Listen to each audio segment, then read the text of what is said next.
Conor Heenahan qualifies again. All I know, I've been on the tail end of his for a few times and it's very successful. This could be successful. That's a 112 for Van Peer. 2-8. Oh, yes. Double 14 for a 1-2-1 out. And what a start this is. To complete the most incredible comeback you'll see.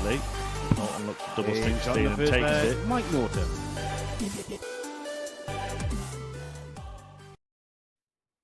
Well, that is the question, isn't it? Very good evening. Welcome along to Group B here at the MODUS Super Series, the second of two sessions we're going to see today at the Live Lounge in Portsmouth. Well, we've already seen a session of darts today, and we've been watching it all in the company of primetime Matthew Edgar, who joins me now in the studio. Let's talk about this afternoon then, because David Armstrong, new darts, no problem. Top of the group, 8 points. Looked really good in doing so as well, didn't he? I thought it was a bit of a value play beforehand. That value will be gone. It'll be smashed in overnight.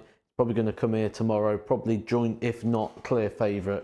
Really good performance. Really solid. Can't really fault anything he did today. And I still feel there's a little bit more in the locker.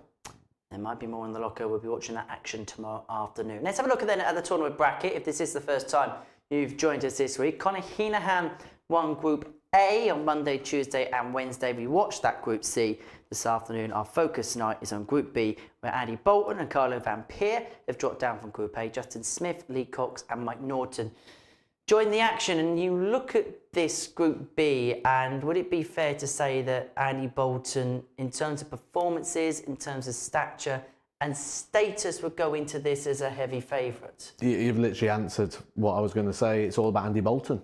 It literally is all about Andy Bolton, this. And I don't see anybody winning this group but Andy. He's going to finish bottom now, isn't he? Of course he is. But he is probably a player in terms of CV comparison. The player who's got the best. The player who can hit the highest ceiling. The player who can get the most level of consistency. It's going to take something for him not to win this group. I think he's got the potential to win this group doing 8 from 8. Big call straight away from prime time himself. Right, let's have a look then at the betting for this evening and see what you're having a punt on at home. And the outright betting is saying exactly that. Andy Bolton, big favourite at 6-4. Now let's talk about the two players in the middle of the pack that are joining the action tonight. Justin Smith and Lee Cox. Let's begin with Justin, because he's a player that's won a week here before. A player that had a good 2022, didn't quite kick on in 2023. We're going to hear from him in just a second. But now we expect him to really kick on, don't we? It feels like a big year for Justin. Does he expect that, though? That's the thing. I don't know what Justin expects from himself. I just find him a little bit almost erratic at times. But with that, what I've seen, I'm a big fan of Justin Smith. And I'm one of these people that believe he should be a lot further along on his journey than he currently is right now. I think he could go very, very far in this game. I see him as a tour card holder, and not just like a one-hit tour card holder, but a tour card holder that stays there for a period of time once he finds that consistency. You can sit here and pick out good bits. He won Challenge Tours, he's won a week here. Pick out all the great bits, but they're too far between. In terms of Lee Cox, we've seen him here in every single series here at the Super Series. Has qualified for Saturday night in the first series, but has drawn a blank in the series since. He's had a lot of close shaves in terms of qualification, whether it be through Group A's, whether it be from Group B's. Do you feel like this time it could be different for Lee? I was here last time when Lee Cox was here. What a performance. Lee Cox played the best darts I have ever seen Lee Cox play. And he didn't get through. He was in a very, very tough Group B. He played well without reward. I think tonight is probably the night he will look and go, right, I've got a chance here to get like a reward for the performance. If he repeats what he did last time, he will breeze through this group. However, starting to look at Lee Cox and think, are you starting to take the blows? Are you starting to feel the disappointments? So can he brush that aside? Can he come out and play the same as he did last time? If he does, I think he'll be absolutely fine. Let's have a look at tonight's bet builder then, see what we're having a punt on. At home, pays just over 8-1 this evening. Justin Smith to get the better of Carlo Van Peer, 4-2 better at 11-10. At Lee Cox v Andy Bolton, a match winner there. And Smith v Norton, the most 180 stakes at 6-4, pays just over 8-1 this season. What are we expecting in general from this group? Because we spoke about Andy being the big favourite to go on and win it. But outside of that, will everybody feel like they got the same opportunity? Absolutely. And you look at Mike Norton, who's completely out in regards to the odds. He's a very solid and consistent player who could absolutely turn that table upside down. And he's a big outsider here. But after you watch him for the first game here, you'll go, how is he such an outsider? I think they're playing second and third fiddle, though, to Andy Bolton. That might be why there's value represented elsewhere. Well, it is 18 plus, speedgambleaware.org if you're going to have a flutter on the Super Series this evening. Right, let's get the action underway, shall we? And we are going to watch Justin Smith in action. The ferocious Welshman, the bearded dragon, is hoping to catch fire here at the Live Lounge in Portsmouth, as we mentioned earlier on. A former weekly winner under this roof. He's looking to do it again and kickstart 2024 with a big tournament victory. Earlier on this evening, I caught up with Justin to get his thoughts, his assessments ahead of the campaign. Justin, welcome back to the Super Series. Another stint at glory here in Portsmouth. How are you feeling ahead of the campaign? Well, I'm feeling pretty confident, to be fair. My game's in a very good place at the moment. I've won a local tournament. Don't get me wrong, it's the only one I went to. But yeah, the darts have flown nicely, and I'm very excited for this. Would it be fair that 2023 was a bit of an up and down year for yourself? Yeah, well, I'm a very inconsistent player, and I'm either it was an A game or B game. But yeah, it was for me it was off. But Q School was obviously it was close. I think I missed out by one game to go through. But yeah, it was mixed emotions for me. But yeah, I'm still excited to see what 24 brings. To be honest with you. How do you think you need to bridge that gap towards consistency? Practice, I guess. You got to put more hours in, which I've done the last, say, 2-3 months. I've put in a lot of practice. I've just moved house, so I've got my own dart room all set up, lovely. So yeah, the more hours I put in, the better I'll get, I hope. You've been here before, you've won here before. How much does that give you confidence going into this? It was a long time ago, so yeah. It all goes down to the amount of practice I've put in the last few months, I think. But yeah, obviously I'll take that on board. But yeah, it's just it'll be a good night, hopefully, and then I'm looking forward to it. Well, Justin, we always look forward to watching you play here. We wish you all the very best. Cheers, buddy. And we're going to be watching Justin Smith in action against Carlo Vampire. It's the first game of the evening session here in Portsmouth. Myself and Matthew Edgar have made the trip over to the commentary box for a Thursday night's worth of tungsten tension and tungsten duels here in Portsmouth. So we've seen Carlo Vampire over the first 3 days of competition in Group A, but it's the first look at the 26-year-old Justin Smith from Cardigan. He's at the point of his career now where he'll feel like a push is necessary. He went over Challenge Tour in 2022, but last year was quite a dry spell for him. As for Carlo Vampire, the 31-year-old from Rutpen in the Netherlands, on 21-gram dart, former semi-finalist on the Challenge Tour. I think it was fair to say, yes, he did win a qualifier through the EQT in ADC Europe, but was it fair to say, Matt, that when we began on Monday morning, we didn't quite know what to expect from him? To throw first. Game on. I thought he'd do all right. I've seen him quite a bit out there on that WDF circuit, and he can certainly put together a mean game of darts. Looking forward to seeing how he gets on here with 40. Some players that have had some really good sort of success, some players with some good CVs here in this Group B campaign. But did you know 59. Where Justin Smith's from, it's really warm. It's warmish, isn't it, in Cardigan? 134. Thought I might have got a smile at least for that one. My best material, I just wasted it on the opening leg. 70. Stars you mean to go on, Matthew? Should be good fun this evening, though, shouldn't it, Matt? 100. We should have some real intriguing battles. I expect this is going to go very similar to what we saw this afternoon in Group C, where we saw a lot of games go the distance due to the sort of even matched standard of the players. 57. Justin, you require 100. Well, Smith first to finish in this first leg, leaving 1-3-2, and is elected to go up. Maybe he doesn't fancy Vampire for the fish. He doesn't fancy you for the fish, Carlo. And he was right. Smith is back for 72 to 72. take out the opening leg on throw. And he's going to get 2 in his hand at double 12, and now along for double 6. In it goes, and first blood of the group Justin goes Smith. to the Bearded Dragon. Smith leads 1-0.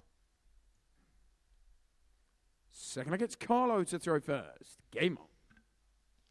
It was interesting listening to Justin Smith there as well, because it's very similar to the bits that I've picked up on in regards to 121. his performances and what's sort of lacking. And he puts it down to a bit of practice and sort of feels he's not 85. quite putting the time in away from the match board, which ultimately then means you've got to always be travelling and playing. And 100. as we know, there's not a tournament sort of every single week,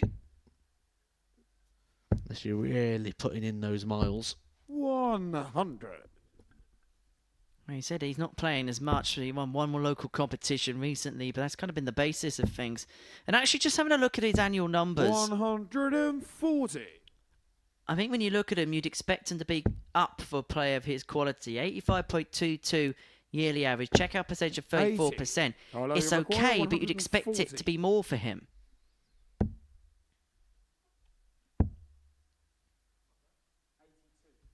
Maybe it could also be demonstrated when you look at the percentage of 83. legs that could be won in 5-visit range. They've only 21% over the last year or so.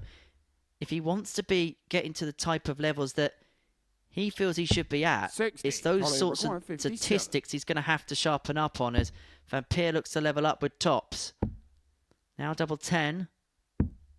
And it's not a 37. friend, but it doesn't have to be because Smith's on 176.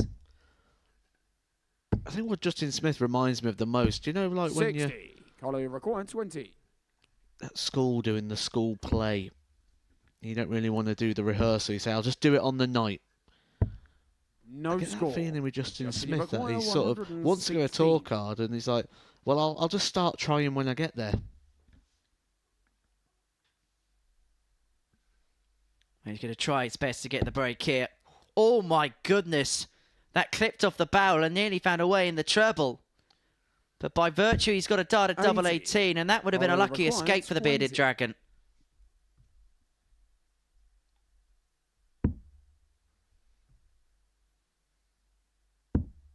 Game shot on the second leg. Van Peer Carlo levels Van up Peer. 1-1 in this opening game of the evening. Third leg, it's Justin to throw first. Game on. Were you any good in the school play? Yeah, I think I got the role of the tree once. 180. We could be. We have 100. spoken about the lack of 9 data in 2024.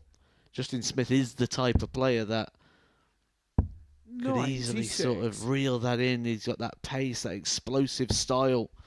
And he's one of those players that's just awful to play for that exact reason that 140. you just don't know when they're going to spring into life.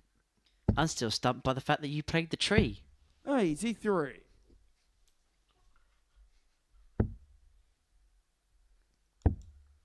Smith leaving 1-4-2 after 9. 91. Justin require 142.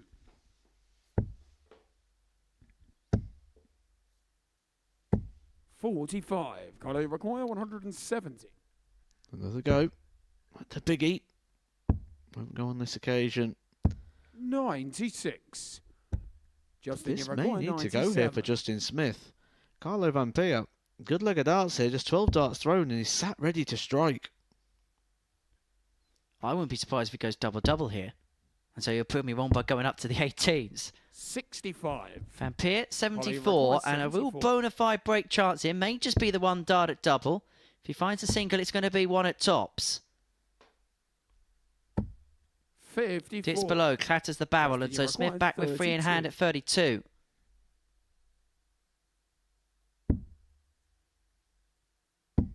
32. Wraps it shot on the around third and leg. wraps it in, and Justin Smith leads Smith. 2-1.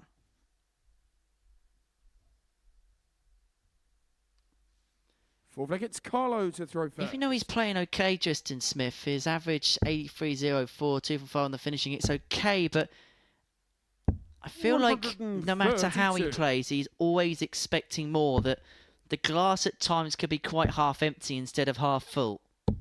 125. Remember the passion he had when he won his week down here. Not just 40. winning a week, he had to beat a legend at the back end of the tournament when he beat Martin Adams to pick up his weekly title. I'm sure he's going to want another 122. one of those, and his pursuit to where he believes he should be on that PDC Pro Tour. 135. Vampire has been sticking with Smith throughout the duration of the match and 44. finds himself in front here and is going to have 6 or 194 to square this game up at 2 apiece. We were saying off air that this could be a night where we might see a lot of games go tight, maybe a lot of 4-2s and some 4-3s in the mix. 105. It was the story of the afternoon. I think it'll be the story of the evening. Whoever puts these groups together has done a great job of getting them very 89. levelled. 89 for 2-2. It's going to be a dart of the bull. Oh, and he Game pins shot the on the bull. fourth leg. Yesterday he had problems with it Carlo bouncing Van out. This time he has no issue at all. And level we are at 2 apiece. Fifth leg, it's Justin to throw first. Game on.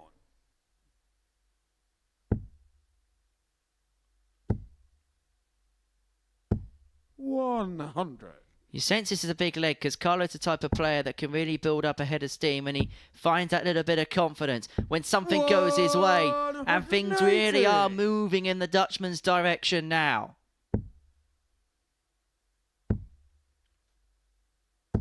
60. Make no mistake, Justin Smith's in a bit of bother here. If Carlo can find another surmountable visit. 58. But the key is he hasn't, and so Smith with a couple of trebles will retake the ascendancy of the leg.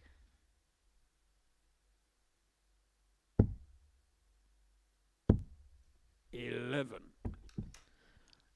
This is just that little bit of erraticness you get with Justin Smith, that little bit of inconsistency. 99. And he may need to rely on one of those big, heavy legs to get him out of this hole that he's finding himself in.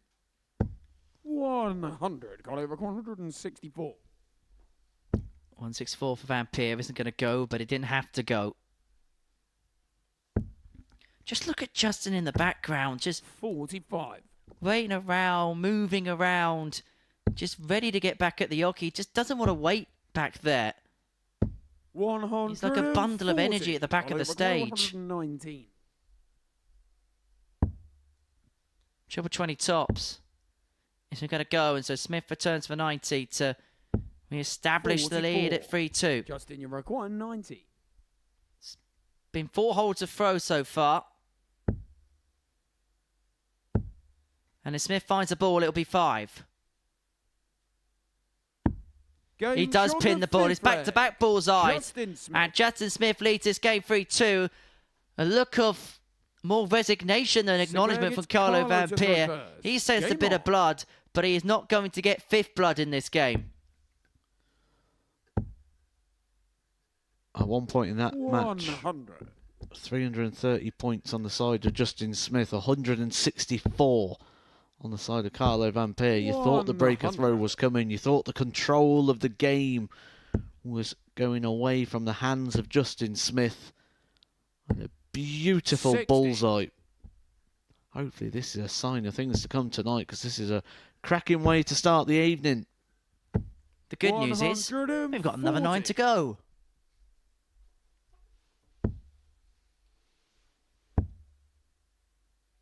Got a brilliant night of darts ahead of us 86. here at the Super Series. You just get the sense of the energy that this game is providing 140. is going to be the moniker of which everything follows. It's a statement performance, this, from Justin Smith. 131. Justin, you've got 121. Running just over the 90 mark. It's the style in which he's showing and the class in which he's showing throughout this performance. 85. Carlo, you've got 124. Must-go moments here for Carlo. Needs a treble to get a dart at the ball, and you feel this could be the end of the road with the bearded dragon. 3 darts in hand for the match. 218s. He loves it in the northeast. Double 9 inside, and Van Peer's going to have a go to take us all the way. 68. Literally lives and breathes every dart, does Justin Smith. Game And he won't like the fact that that one exists. He gave the opportunity to Carlo Van Peer. 3 match darts came and gone. Now he goes all the way back to 501 points. You can see from the reaction it's not what he wants to do. But he's going to do it well. 180. Second max of the match comes at the perfect time. It piles the pressure on Van Peer. Any time you open up on your throw with a maximum, you expect to win the leg. You expect to win the leg before a dart's thrown if you're throwing first. But when you hit a 180, you think that the job isn't virtually done. 77. Smith with the advantage after the first 2 rounds of throws. Even with that drive visit in the last, he leaves himself on a finish after 9. Needs to have gone pound for pound, but who's going to find the knockout punch? Justin, you require 161. Bit of time on the side here for Justin Smith. And he does the requirement, finds the treble. Beautiful setup play. He missed 36 in the last leg. He obviously fancies another go. He's got another 2 goes at least. Carlo leaves no finish. 6 darts for Justin Smith to get the job done. If first you don't succeed, you try again. The tack changes. 20. The result is the same, but he is going to come back for more. An area of the board he's had an awful lot of success on over the years. 100. Justin, you require 16. So 2 8s for Justin Smith to seal a 4-3 victory and to get his campaign up and running. It went the distance, but Justin Smith picks up the first win of Group B. Van Peer, when it came to last dart in hand and legs, was fairly proficient, but Justin Smith just had that added scoring power. 5 140s compared to 2, more maximums than Carlo, which gave him more opportunities at the double. It took him a few tries, but he got over the line in the end, beating Van Peer 4-3. Lee Cox and Andy Bolton are on the stage next.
Welcome back to the MODUS Super Series, where we have just seen Smith make a big entrance on the stage. Justin Smith getting the better of Carlo Vampire by 4 legs to 3 in a last leg decider. Well, what could be an entertaining evening's worth of televisual entertainment than if we have the X Factor? And we have got exactly that for you, because Andy Bolton is back on the stage here in Portsmouth, and he takes on Lee Cox in his first assignment of the night. Well, he was the big bookmaker's favourite. He was 6-4 on with the odds compilers before a dart was thrown. But this man here, Lee Cox, the 40-year-old from Crawley, the former London County team captain, well, he's been here so many times. He's come so close on so many occasions since making it through to the finals on his first appearance. As to Randy Bolton, well, he's making a bit of a favourability towards the Saturday night setup. He's qualified for 2 Champions Weeks in his time. But for Lee Cox, you feel like this time it could and should be so different. Do we go as far as saying it's potentially now or never with Lee Cox? He's had a good few opportunities here, but no more than the last time he was here. He played so well. He averaged over 90 for the entire campaign, which, you know, we've seen people win weeks with lower performances and lower statistics than a 90 before, and he didn't even get out the guy. I think he won 1 game. I remember speaking to Lee afterwards 60. on the way back to my car, and he was absolutely devastated with what happened last time. And I feel like every single time that we watch 121. Lee play, we've not seen Lee play poorly. It's just maybe at times opportunities not taken, sometimes a little bit of brilliance from other people. 81. You said earlier, knocking on the door, and that's what it feels like he's constantly been doing, but he needs to open it at some point soon, and he is opening up perfectly here. 137. The one thing he'll have is positive vibes from the last time he was here, because he knows that he played well. 140. Lee required 58. 18 for tops to take out the opening leg. 38. But it And doesn't go for Cox. 161. Can Bolton find the 161? Not to be, and so Lee will return for 3 in hand at double 10. 60. Lee required 20.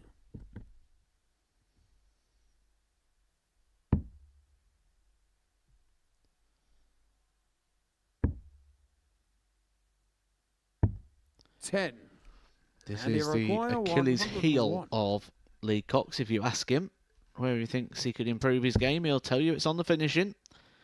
Thinks the outer ring causes him more problems than anything. 46. Randy Lee Bolton, it required might be 10. the big numbers. That's the 6th opportunity he's had to win this leg.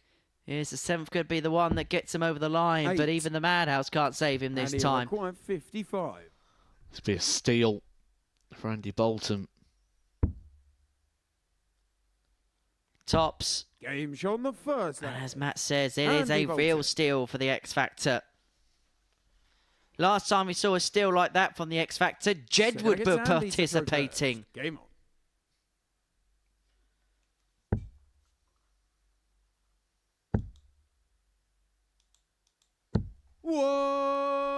Maximum for Bolton. We expected him to click into gear at some point pretty soon, and he may have just found that moment. Maybe just winning a leg that he 60. shouldn't have won. Maybe the thing that just ignites the switch.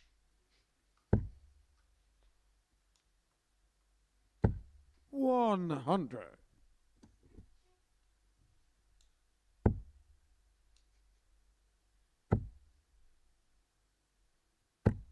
$140.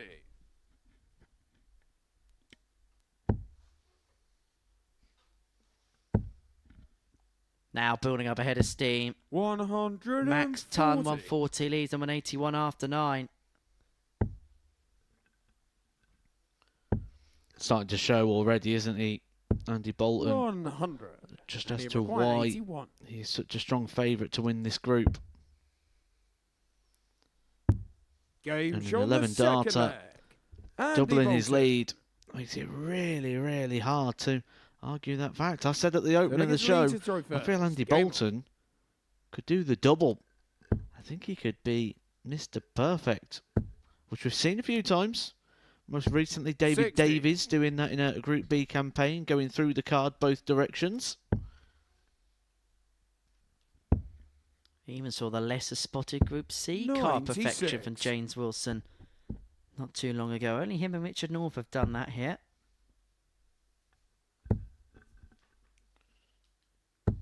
$140.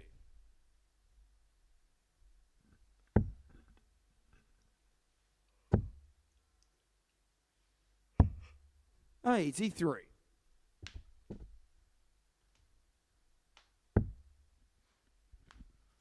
Couple troubles here. We'll leave Lee on a finish. 100.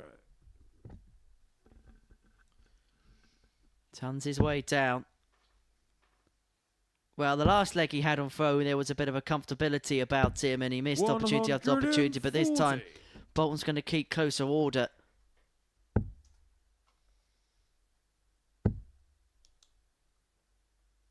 We'll set up. 139. And he'll leave himself on 62. But the question now is, how handily can Bolton leave this? 85. Leah It requires is a two-darter. 62. But it's going to be another one of them, which will give Lee Cox a dart at double 16. 30. And that is an 8th dart gone And a he begging required so far in this 97. match for him. You don't get too many return visits when you're up against Andy Bolton, which makes this 32 vital. 57. Because you cannot He afford requires to get 32. a double breaker throw and expect to be in this game. Is that awkward? It was very awkward. Awkward enough it stepped inside the single 16. 7. And he requires 10 darts at double now for Lee Cox have come and gone.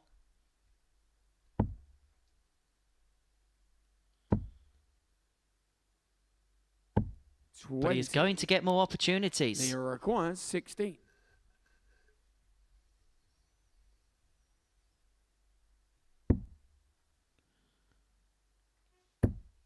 They're just adding up at the moment, which will add up to the Game show frustration. the He third gets there in the Lee end. Cox. Bit of relief there for Lee Cox. He hit the stage running, didn't he? He really came out in that opening leg. And First. Game on. the second he started missing doubles, he's just never really been able to recover from that. He's got to find a breaker throw somewhere from Andy Bolton, who currently 135. sits 17th on the Challenge Tour Order of Merit. That was probably a disappointing campaign there for Andy Bolton. You'd expect to at 96. least be sort of top 10 of the Challenge Tour Order of Merit. He got a blank in Challenge Tour 1 and number 5. His best damage was 100. done in event number 4, picking up £500. And you kind of feel this next one that's coming up in the next couple of 81. weeks' time, Andy Bolton is going to need to be getting down to those nitty-gritties, down to the final 2, if he's going to be up there 59. in the meat and gravy of the Challenge Tour this year.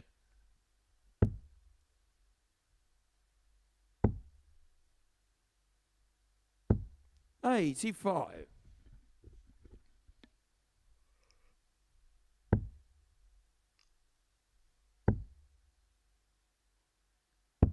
99. Bolton now pressing on the cusp of a 3-1 lead. Left himself 108 to do exactly that. 140. That 140 for Cox has And he left him on requires 99. 108. The ice cream finish.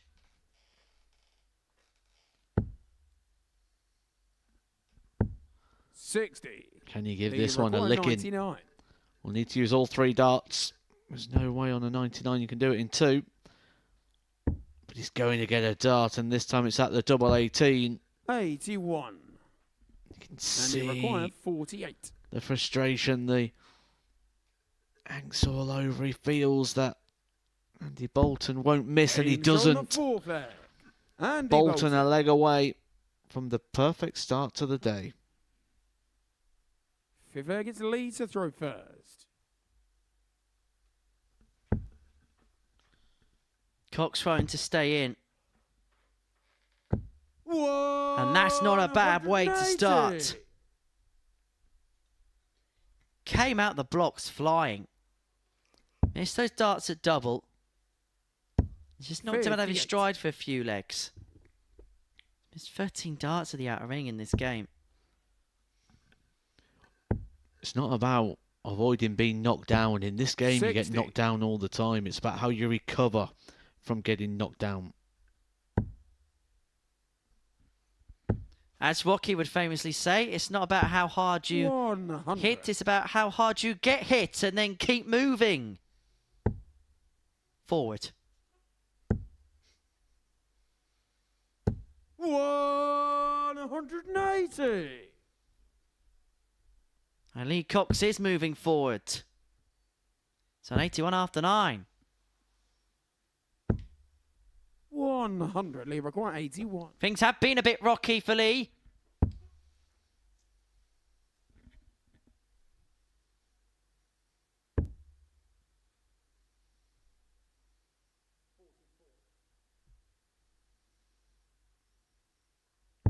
$49.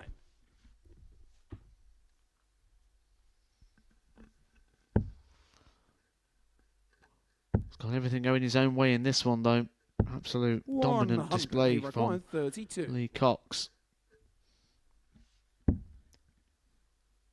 this has been the problem. Game shot Not the on problem fifth here air. in this one. Lee This Cox. is where now he needs to try and replicate a leg like that. A 14 darter there for Lee Cox, but that was a hold. He's going to need to break, but only needs to get the one breaker Game on. throw. And that is here right now.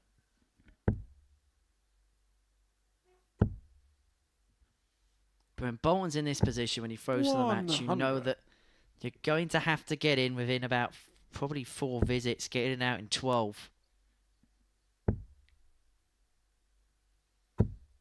100. It's not one to buckle, is Bolton. It's one of those players that you 99. physically have to beat.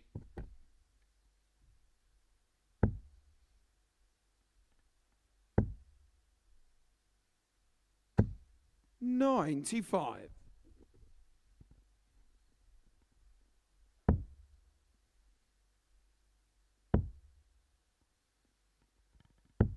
$92.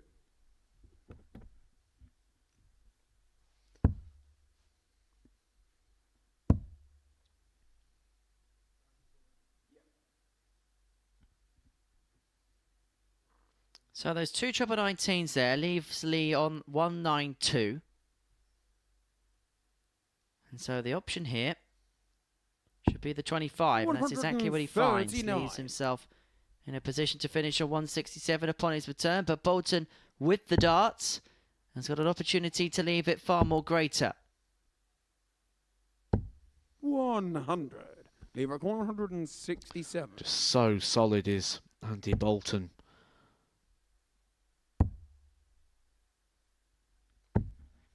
$99. And We'll Lever get a Coin chance here to 110. get the game done with a textbook 15 dart leg when you're trying to serve out the game. And so Cox to send us all the 74. way for the He second requires consecutive 68. game. 2 4s. And Game's we on go sixth the leg. distance again. Lee Cox. Cox was 3-1 down. He's brought it back to a last leg decider. 7 from final leg. It's Lee to throw He's first. done the hard Game work on. now. This is where it's his turn to try and serve this out. Just to treble a throw will force your opponent to go out in 59. 12.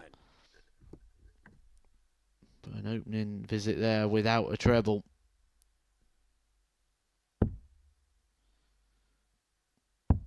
$40. Skinner, a little bit tight, a little bit edgy. Players jostling for position in the early laps 60. here in a Group B campaign.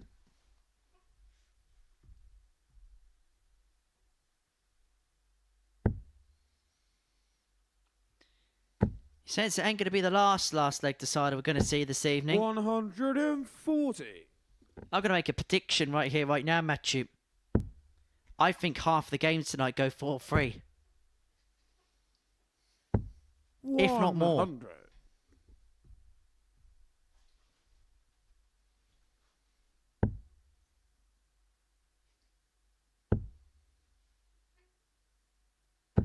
$60.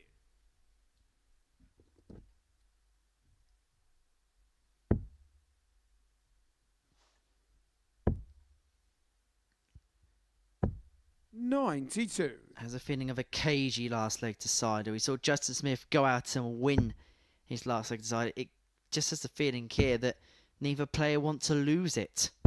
59.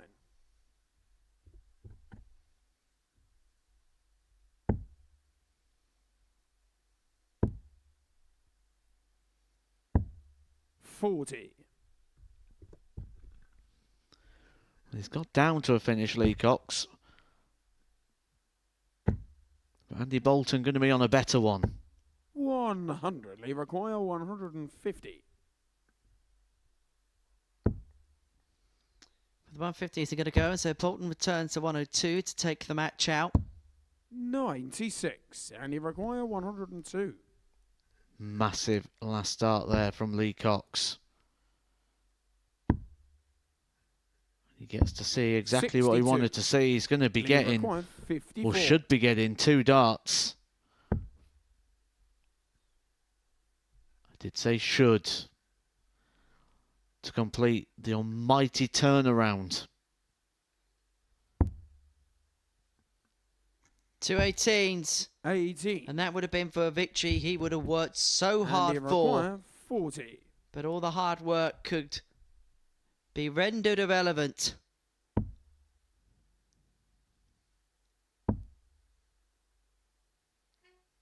As Bolton nails tops for a 4-3 success. The X Factors campaign is up and underway. Lee Cox had opportunities to seal that match. A game he worked so hard to get himself back into. But it is Bolton who picks up a 4-3 win. That, the tail of the tape from that one. 4 from 9 on the doubles compared to 3 from 19 on the outer ring for Lee Cox. Right, Norton Smith up next.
Hi there! Welcome back to the MODUS Super Series, where before the break we saw Andy Bolton get the better of Lee Cox by 4 legs to 3. And if you have just joined us, you missed Justin Smith get the better of Carlo Van Peer by the same scoreline. Right, Justin Smith back in action against Mike Norton. I'm Mike, back in action here at the Live Lounge in Portsmouth after a spell away. You may remember the last time he was here, he was awaiting surgery. Is Justin Smith, I don't know, pointing something out. The 60-year-old from Western Supermare throwing an Eric Bristow dart made the second round of the UK Open where he took on Raymond van Barneveld. As for Justin Smith, we've already seen him this evening. The 26-year-old from Cardigan in Wales, and already has a win under his belt. You a game, have you? He's having a peer around. I don't know what's happening. He's being a bit of a vibes man tonight, is Justin Smith. I did say he was erratic, didn't I?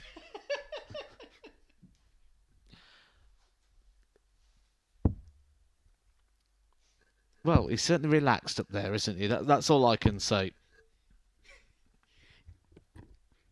Is there an issue that he's too relaxed, possibly? I think that's just Justin Smith. That's just how he sort of gets through life, It's and Mike to throw first. just a very Game on. laissez-faire sort of guy. I'm sure if you spoke to Justin, you wouldn't know what laissez-faire is. He'll say, yeah, I saw that film when I was a child. 122. What do we know of Mike? He's from Western Supermare down in the southwest, 100. which is famous for its beaches and famous for the Atlantic Fish Bar, the best fish and chip shop in the country. 43. I'm speaking my language now, Henry. I like that.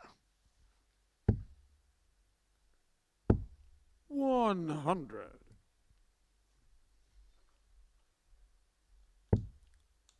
But I wouldn't recommend going there on bank holiday weekend. 85. Gets a bit busy at times. As for Justin, he's looking to get busy tonight. 140.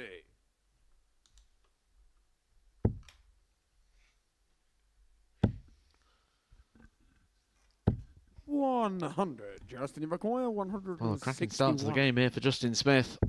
Could be explanation mark there with a 1-6-1 finish. Mike, you require Leaves it 151. well and truly in range, though, in an area of the board he absolutely loves. And will get a go. 83. It's going to be 64 Requires 64. for 1-0 lead.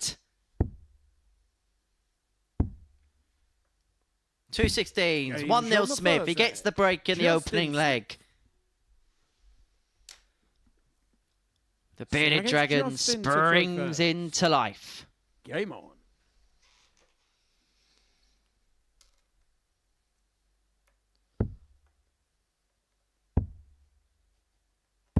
$134. Just get a lot involved in the organisational side of things, doesn't he, Mike Norton, in the darting world? 99. Not just a player. A lot of the time with players, when they've played for a long time, they do often sort of move their 180. attention towards helping others with the game. We're now seeing the development of academies as well with the JDC, and that's bearing fruits now in the talent that's coming through. 180.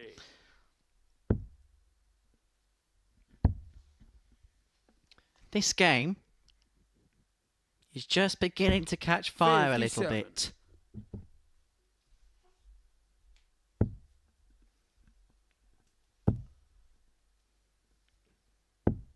I think they're both playing at a 43. pace where Justin, you each require other will 130. be able to go with it quite well. It complements it. It takes two to get that good rhythm about a game. 98. And Justin Smith, we said he's a very relaxed sort of guy.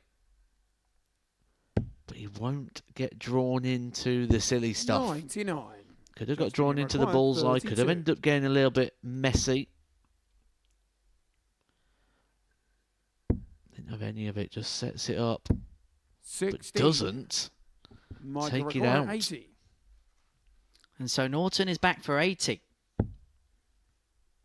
He's back for 2 10s. Game shot on the second leg. He's back to level Mike up. 14 Norton. dart break back. 1-1. Third leg, it's Mike to throw first. Another Game 4-3. Well, again, there's going to be more frustration on the stage because Justin Smith came to the board, 3 darts in hand to 140. confirm that breaker throw, miss it, and then you see your opponent take a finish out, nice and clean. 180. This is what Justin Smith can do. He's hit 4 180s in 10 legs this evening, Justin Smith. 100. 3 of them have been to open legs. But he has not had the proclivity to follow it up. 60.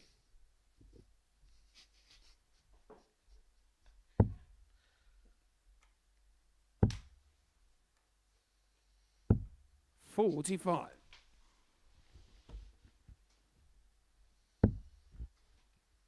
It's when the first dart hits like that, isn't it? If it hits 100. sweetly enough in the treble 20, others tend to follow it. Others are following this. 140. Justin Ivac, 161. The bullseye for the 161 136. doesn't go, and so Norton is back Mike requires for what will be the 76. game's first hold. Grazed the wire. 36. Justin Ivac requires 25. And so it gives Justin Smith a couple of darts, a 8-8 for the break. Game shot in the Well, that's third back-to-back leg. 14 Justin darters in Smith. this match, and Justin Smith leads 2-1. Good standard to this. 101.39 Well, that is average for Justin Justin to throw Smith. first. 95.11 Game on. for Mike Norton.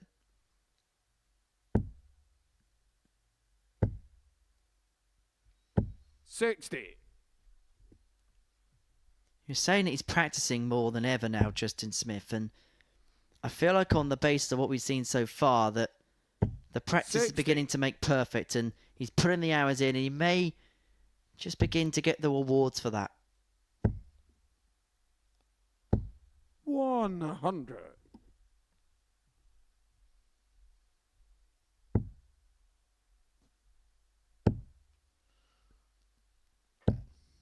140. Mike Norton is showing what we said at the start of the show when we said those odds was just a little bit too big.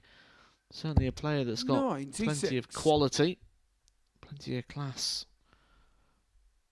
Bit of style as well. You seen those trousers? Very snazzy, aren't they? 43. They'd complement Owen Binks' shoes quite nicely. 80.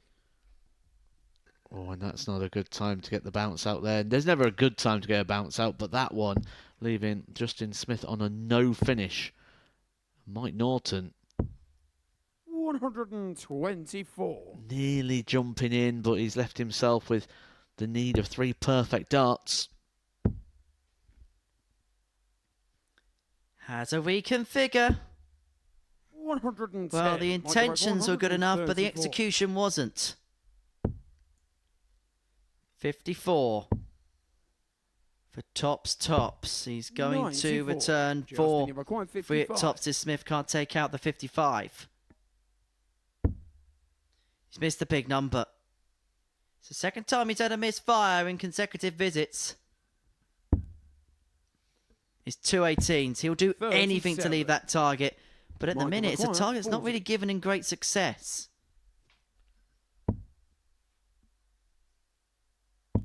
Game shot on the fourth. Twice. Mike Justin Norton. Smith has done the damage getting that breaker throw and then instantly giving it straight back. Fifth leg, it's Mike to throw first. Game on. Speaking to Mike earlier on this season, he's been playing a lot locally and was in good form locally. He was saying that a lot of the stuff he's been playing has been 83. in around the 90 range. He's averaging 92.77 here. Smith 95.32 at the halfway point of the match. 96.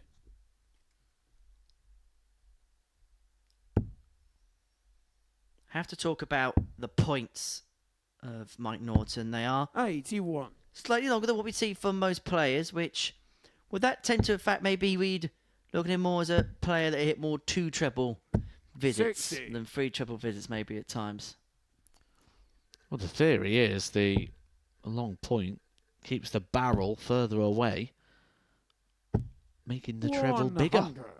So it should open it up for more maximum visits.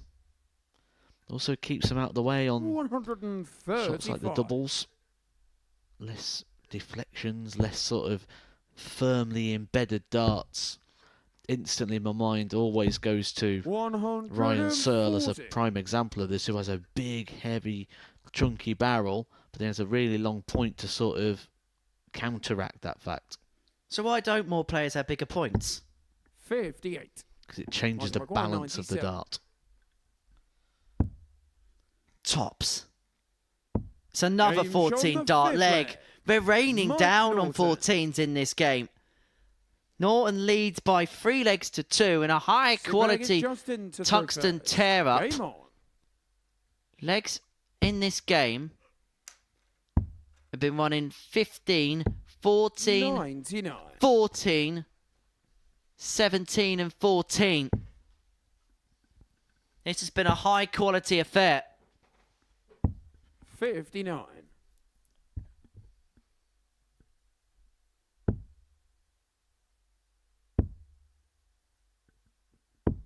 $57.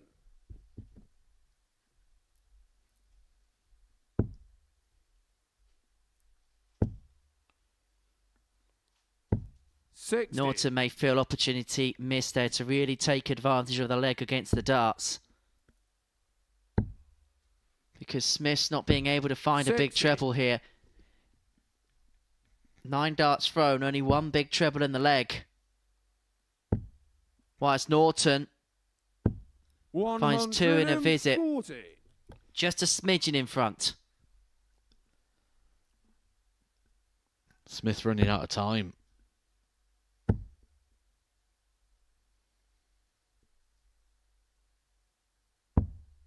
$94. Big hit here for Norton would put him firmly in the driver's seat. 60. A player that really gave an almighty scare to the 5-time world champion Raymond van 95. Barneveld at the UK Open during the snow year.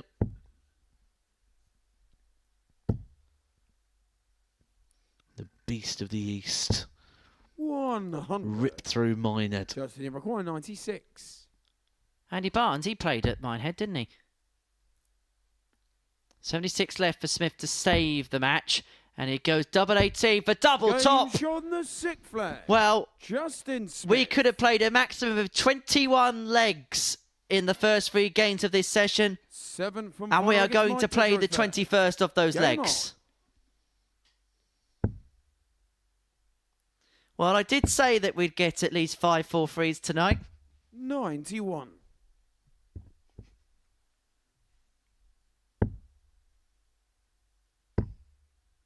Have you ever had a session where every game's gone 60. 4-3? We may get that tonight. Oh, please make it happen. 140. Imagine if we got all 70 legs.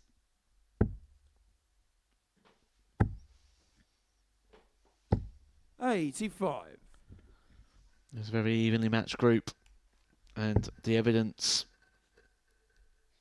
speaks for itself in the early parts of the evening. 45. But that was a moment there for Mike Norton to get himself set up on a finish.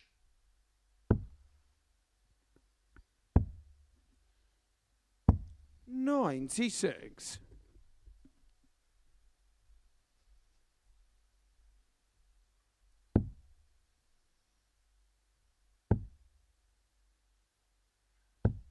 $41. Opportunity slipped away for Norton. It's just opened up the door a little bit here for Justin Smith. Finding a couple of trebles here. He'll find himself in a good suit. 140 leads 120. Norton needs to find a bit of a visit here.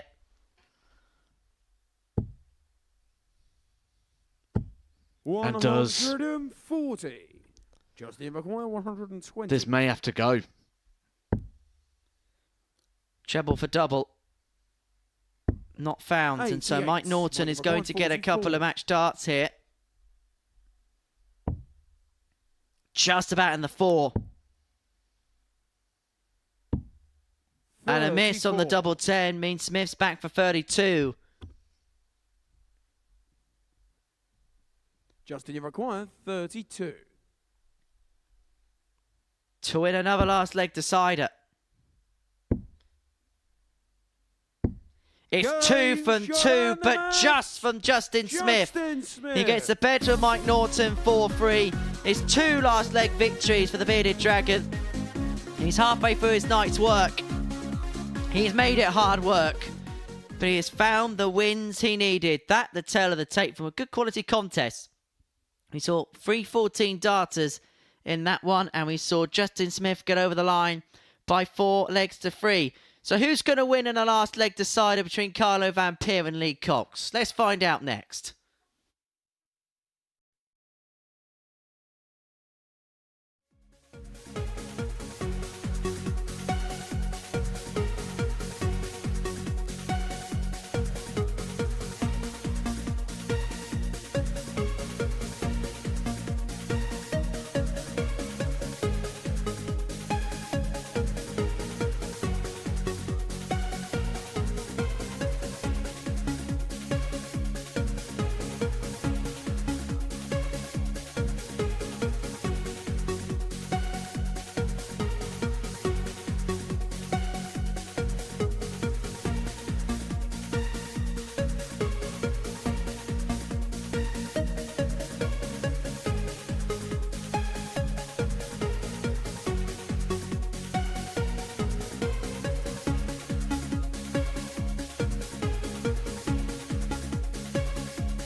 Welcome back to the live lounge in Portsmouth, where we are getting our money's worth for the MODUS Super Series tonight. Before the break, Justin Smith beat Mike Norton in a last leg decider. Good quality contest. Smith averaging 90.57, 4 from 12 on the doubles. Next up for us, it is a return to the stage for Carlo Vampire and Lee Cox. Both of these men have lost in last leg deciders. Every game has gone to a last leg so far this evening. Vampire losing out to Smith. Cox beaten by Bolton. Who wins game 4, Matthew? First leg, it's Carlo to throw first. Game on. think this is going to go like the others. Game finally in the balance. Colin Van Peer opened up with a decent performance. 100. Ended up with an average in the mid-80s when he went down 4-3 to Justin Smith. Lee Cox left the stage, a very frustrated man, losing 60. down to Andy Bolton 4-3. For Lee Cox, the story, you don't have to look too far from just 3 hits from 19 attempts at the double.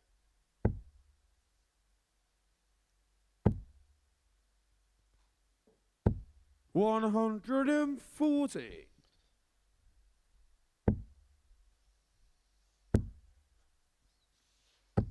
$140.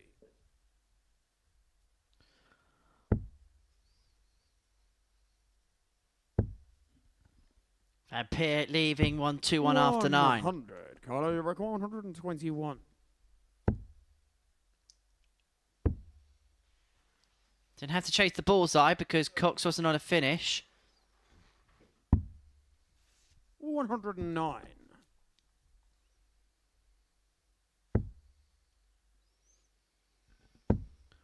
Superb start here from Van 60. Peer. Carlo required 12. Leaves himself 12 after 12.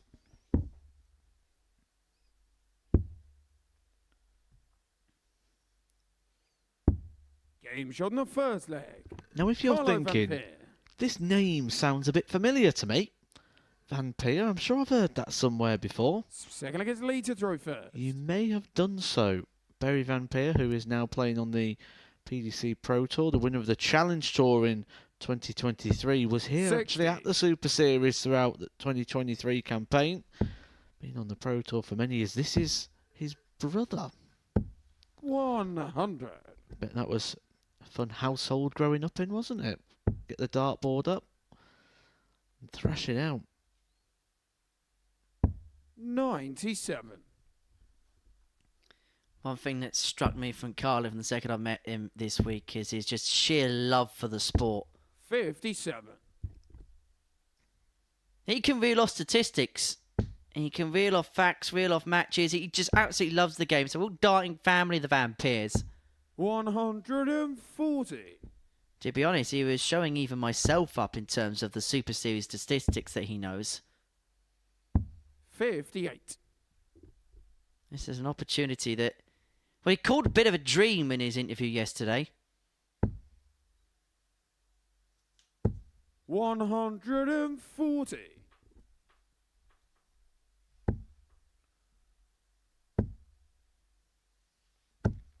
There are quite a few darting families in the world, aren't there? A lot of father and son combinations. Brothers, we've now got mothers and daughters. 32. Second pair of brothers to have played here, the other being the Palmers, Ricky and Ryan. 134. Leave required 32. Connor and Martin Heenahan played in Southampton together. Game shot on the second leg. Cox levels up Lee 1-1. Cox.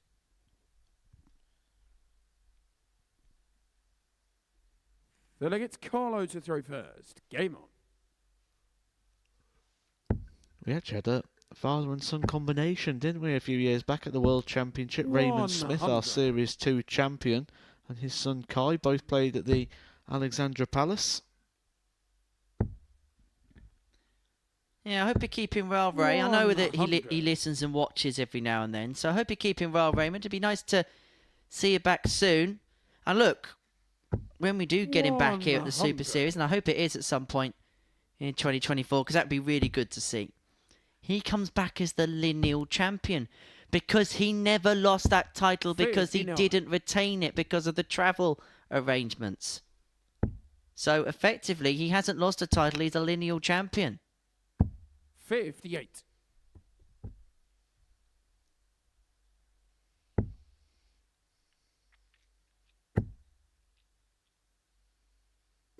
$180. Raymond Smith, who came second in a Group A despite having 21 legs better off in terms of legs difference to the group winner, who I believe was Jim McEwen that day. 47. don't think we're going to have a similar story to that one here. No one's going to run away with the legs or the points as such. 94. But Lee Cox is threatening a break here on Carlo Vampire. 100. Lee requires 68. It's double 4. Game It's shot there. further. 1-1. Lee Cox. Fourth leg against Lee to throw Lee first. finds the break. He moves 2-1 to the good. Vampire may feel like a little bit of an opportunity's been missed there. 140. I just get the sense that we're going to see a real front foot forward version of Lee Cox 96. this week.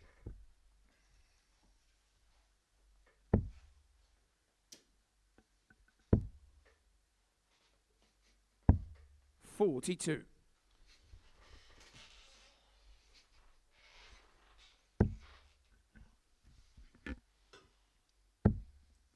Well, wherever you're watching this evening, hope you're sitting comfortably and enjoying the action 180. here in Portsmouth. Don't forget to subscribe to the Super Series YouTube channel if you're watching there tonight 59. for all sorts of bonus content for you.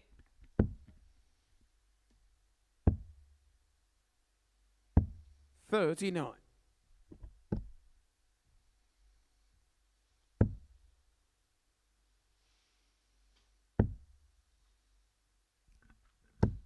$45. It's been kind of the theme of the night, this, hasn't it? A player breaks a throw, takes the advantage, and then doesn't sort of back 58. it up. Remember the old Rod Harrington expression? Break is only a break when you hold. 57. Carlo require 128.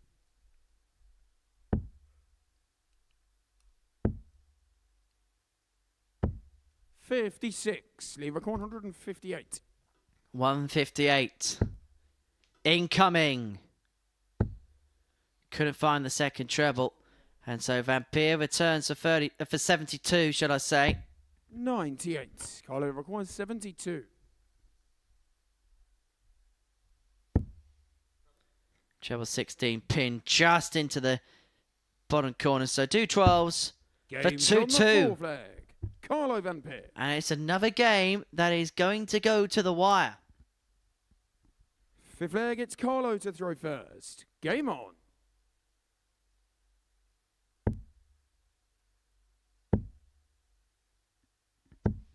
$60.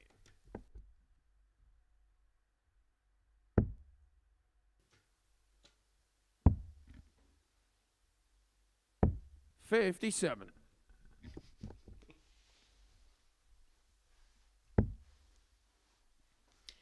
If you're in that practice room and you're looking at these games and every single one has gone tight so 140. far, are you thinking, do you know what, I'm going to be the one that takes the ball by the horns? Well, I'm sure that's what Andy Bolton would have thought before a dart 100. was thrown. He would have looked at this group and thought, I really fancy this. He does come up next against Mike Norton. 59. He did sort of stumble over the line in his opening game against Lee Cox. Lee Cox missing 16 darts at the double against Andy Bolton, 60. including a match dart. That should have been 2.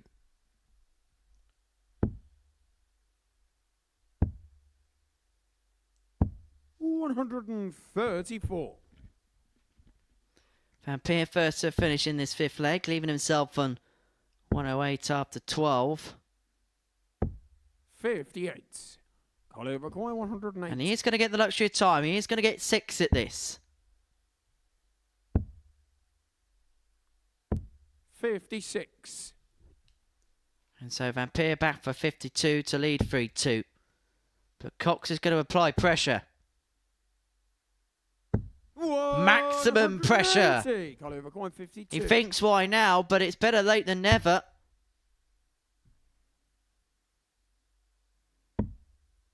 May not be in vain. It's not going to 32. be in Team vain. requiring 46. And so he's back for the break. Double 18. 2 9s. 37. But it's been the misses that has been a key component to his evening so far. Gage And Van on the Peer fifth steps leg. in to lead Follow Van 3-2. Still on throw. And the Dutchman is a leg away. Sixth A leg bit is of a lead to word throw of himself. first. Gives himself a bit of a G up. Something we saw a lot from his brother Berry. 85.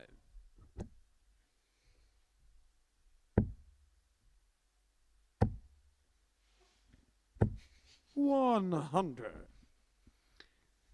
You are tuning in tonight, Berry. Very good evening to you, pal. 100. Big Manchester United fan is Berry. 76. Wonder what he thinks about the prospect of Gareth Southgate being their manager potentially next season. You'd have him back at your Villa, would you? Or you too happy with Unai? Don't change your winning formula. Don't change what works. 0-0 tonight in Amsterdam. 100. Big journey, big story, big story. It'll work in the end. 100. So Cox is going to get a first go. The 116 to send us to a decider. 58. Lever 116. That might be a bad guide for the treble, which would have left his favourite double 18. And so Van Peer is an outside opportunity on the 167, but it is a match-winning opportunity, which is not going to be grasped on this occasion. And so Cox is going to have 2 darts at tops, or double 18, however he'd prefer. It will be tops. 36. But it's not going to be 3-3. I require 107.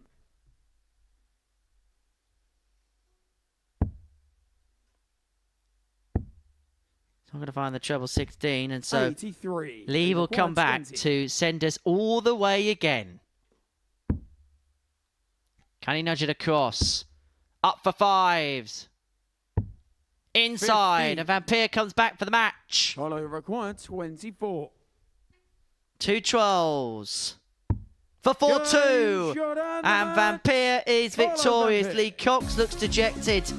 That's 2 defeats for 2 for Lee Cox. As for Carlo Van Peer, he is off the mark. 84.54 the average. 4 from 8 when it came to the finishing. And that high out of 72.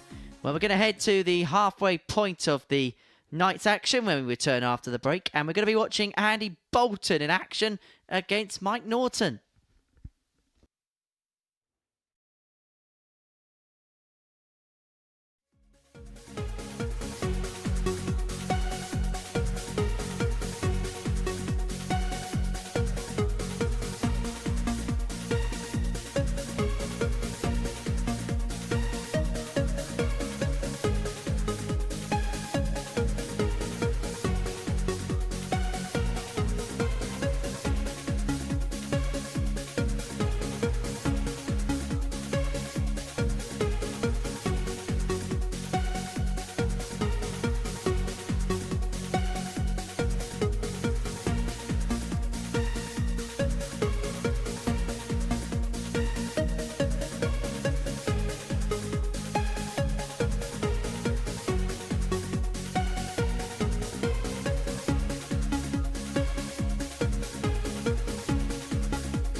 Welcome back to the MODUS Super Series. For the break, Carlo Vampire got the better of Lee Cox by 4 legs to 2 with an average of 84.54 and 4 out of 8 when it came to the finishing.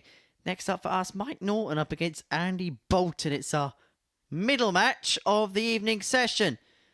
Andy getting his campaign underway for 4-3 win against Lee Cox. As for Mike Norton, it was a 4-3 defeat against Justin Smith that got his campaign underway. Smith, who is the current table topper, but if Bolton can find a victory here, he could join him on that 4-point mark.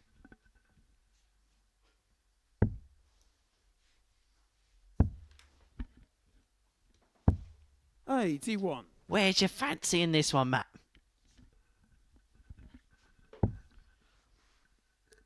So Andy Bolton at the start of the night. I've got to stick with my pick, my selection, but Mike Norton did put in a very sizable performance in that first game against Justin Smith. A performance that, had he put that against anybody else's performance so far tonight, he'd have won it at a bit of a canter. But I do believe that Andy Bolton is the right favourite of this group and has the capabilities of going up and down the card. Well, it's the favourite against the outsider to go on and win the group here. Bolton 6-4 on. Mike Norton, a big priced outsider to go on and take glory.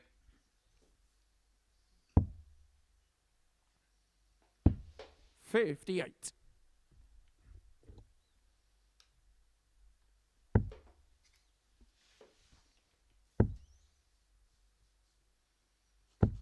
'95.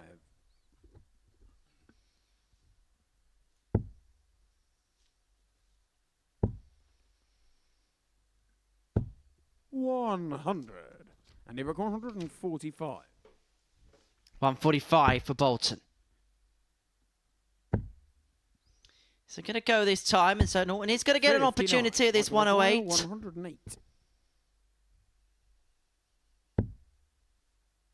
That's a nice lie for double 14. It's not going to go, is it? Bolton 86. All about the 18s on this combo. And he require 86. Triple 18 will leave double 16. 2 singles leaves the bullseye. And a treble with this dart leaves double 7.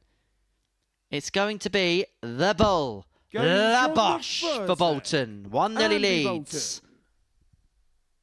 It was a juicy finish. It lacked the wiggle with it, though. It's Mike to throw first. Game on. Looked like he surprised himself.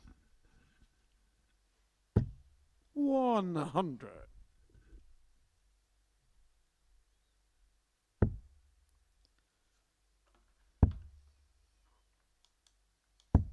$58.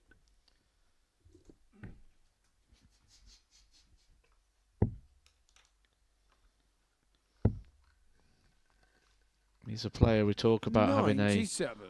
a fabulous CV and great experience over the years. He's 3 times graced the stage at the Alexandra Palace for the PDC World Darts Championship, dating back first in 2016. But did also manage to get on the Lakeside stage on 3 occasions as well. So 6 World Championships he's played in. Played in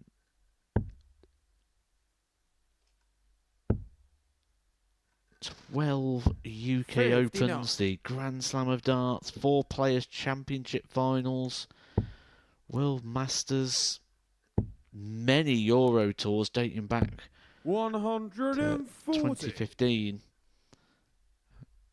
He actually graced the European Tour stage on 5 occasions last year, despite not even having a tour card. Which is one, of course, the changes of the European Tour this year. 100. And that avenue is effectively shut off. 104. Norton 104 for 1-1. 84 left. That was inviting, and now it's double 12. 80. Doesn't go. Bolton looking to set up. As Norton returns for another crack at the double 12. He's going to get 3 darts at it this time. 140. Mike, you record 24. In it goes. We are level. It's 1-1. Yeah, the European Tour is beginning tomorrow. The Belgian Darts Open kicking off proceedings on what Dan Dawson likes to call the greatest tour in professional sport. 100. It's going to be held at the Oktoberhallen in Wiese. 100. I don't know why you'd hold it in the Oktoberhallen in March, but, you know.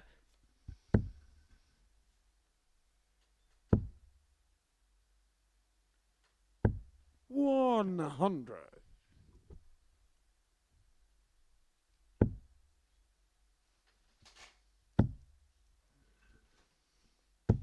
$140.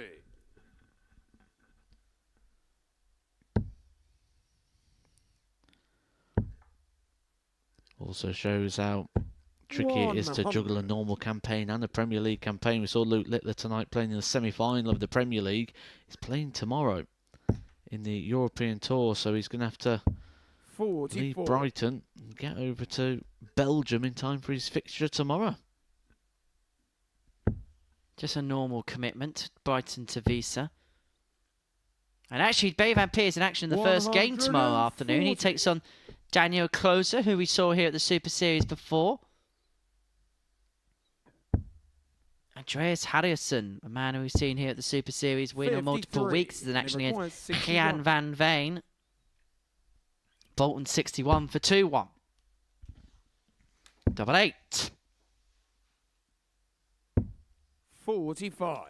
Doesn't go, but he may head down for the 19s here because the first one sits in quite nicely, then the second one could have followed, but he doesn't go that way. And it's going to go the traditional route, treble 20, treble 18, bull. Bolton back for 2 8s for 2-1. Oh, he sagged it below. Mike requires 64. Just didn't seem to throw that dart, did he? Just sort of flopped out the hand. 32. But he does get a bit of a reprieve. Mike Norton not able to take his opportunity. And so Bolton can step in by pinning double 8. And the X Factor leads by 2 legs to 1. Fourth leg, it's Mike to throw first. Game on.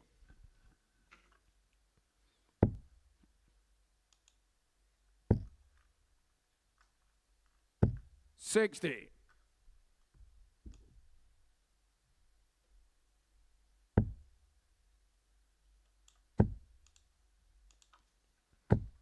$100.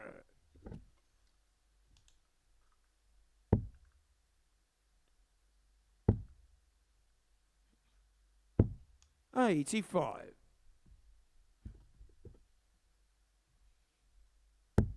Yeah, the European Tour getting underway tomorrow. Bay Van Peer starting the show against Daniel Close. In the afternoon session is Warren Joyce, Andrew Gilding. Lucas Venning against Born Van Put, who's going to be the youngest player in the competition, 16 years of age. Has relations to the great Eric Claris. Dal Gurney against Jermaine Watamina. Luke Woodhouse against ex-Super Series regular, now tour card holder, and James Hubble. Brendan Dolan against Stefan Strober. Chris Dobie against Romeo Grabback. And the Harrison Van Veen tie. So Bolton 161 to make it 3-1.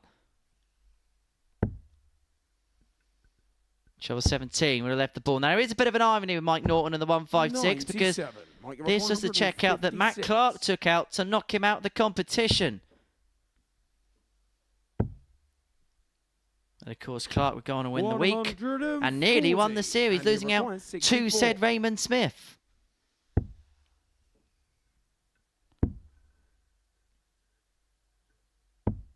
$24. It seems to be a night where no one's really able to grab a hold of a fixture.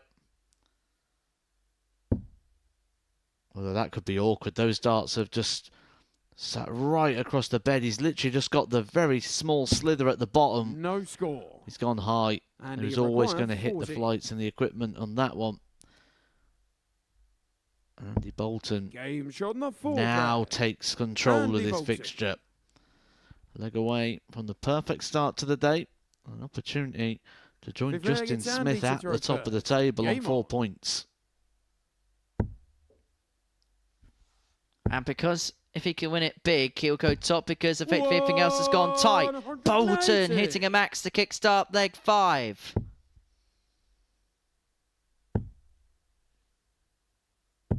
100. Go on, Andy. Are you going to finish in perfect style? No, not on this occasion. 100. But a ton will suffice in this particular scenario.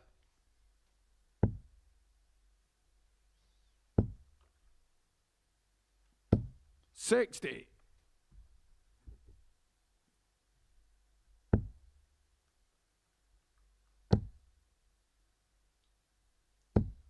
100. So Bolton leads 1-2-1 after 9. Norton needed a maximum there to leave himself on a finish. And so the X 60. Factor's got 6 And on he this required particular point to take out the 121. match and to make it 2 wins and 2. He'd move top of the pile. He's not going to take it out on this occasion. 89. But he is going to come back for double 16 upon his return. He's going to get another crack, Matt. Oh, it's been a quality leg this from Andy Bolton. As soon as he's got his nose in front, 4. just absolutely bolting towards the line. And he required 32. Could hit the top of the table. Can he take the front? 2-8. He has got time, but he Game doesn't shot need the and time match. because Andy Andy Bolton Bolton. is a 4-1 victor against Mike Norton. The X Factor, he moves top of the pile. A 4-1 win there means that he goes above Justin Smith by way of length difference. 4-2. Bolton top of the pile. 57.51 the average. 4th and 12 when it came to the finishing. We're going to take a break. It's Justin Smith against Lee Cox upon our return.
Welcome back to the MODUS Super Series, where we are midway through our Group B session for Thursday night here in Portsmouth. Myself and Matthew Edgar have been watching all of the action. It's been a very tight affair as far as Group B excuse me, is concerned. Justin Smith winning 2 games 4-3. Andy Bolton also word perfect on night 1. We were saying in the commentary box and in the studio at the beginning of the night that we didn't expect there to be maybe too much to separate the field outside of Andy Bolton. It's beginning to come to that sort of fruition now.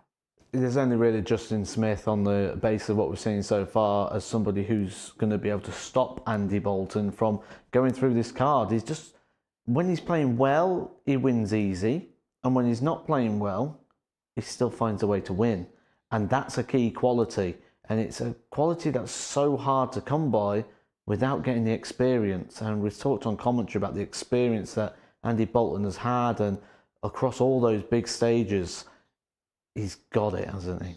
When you consider it's a group where you can literally just win more than you can lose, it's a group surely that plays into Andy's hands, doesn't it? Absolutely. That's why I said at the very start, I didn't know what price he was going to be, but I was already on board with Andy Bolton. As soon as the price came, I thought there was value there at 6-4. Really good value on Andy Bolton, and I'd be keen to see if he can do what I think he is, which is a complete clean sweep, 100% record, and add himself to that list of players that have done that. What about the man who's warming up behind us there, Justin Smith? 2 4-3 wins for him tonight, and when he's had to turn it on, he has. He has, and he will do well. He'll get through this group, I'm pretty sure of that, but against a player like Andy Bolton, you can't give him chances. And Justin Smith's offered out opportunities. At the start of the show, I said erratic seemed to be sort of the possibility or the sort of evaluation of Justin Smith. Then he sort of evaluated it in exactly the same sort of way, and then's gone and performed in the same sort of way. So he could have made this a lot more comfortable tonight than it has been, but I'm certainly expecting to see Justin Smith here on Saturday night. Justin Smith in good stead. What about Carlo Vampire? I think he's outperforming, isn't he? From what we probably expected when he first came here.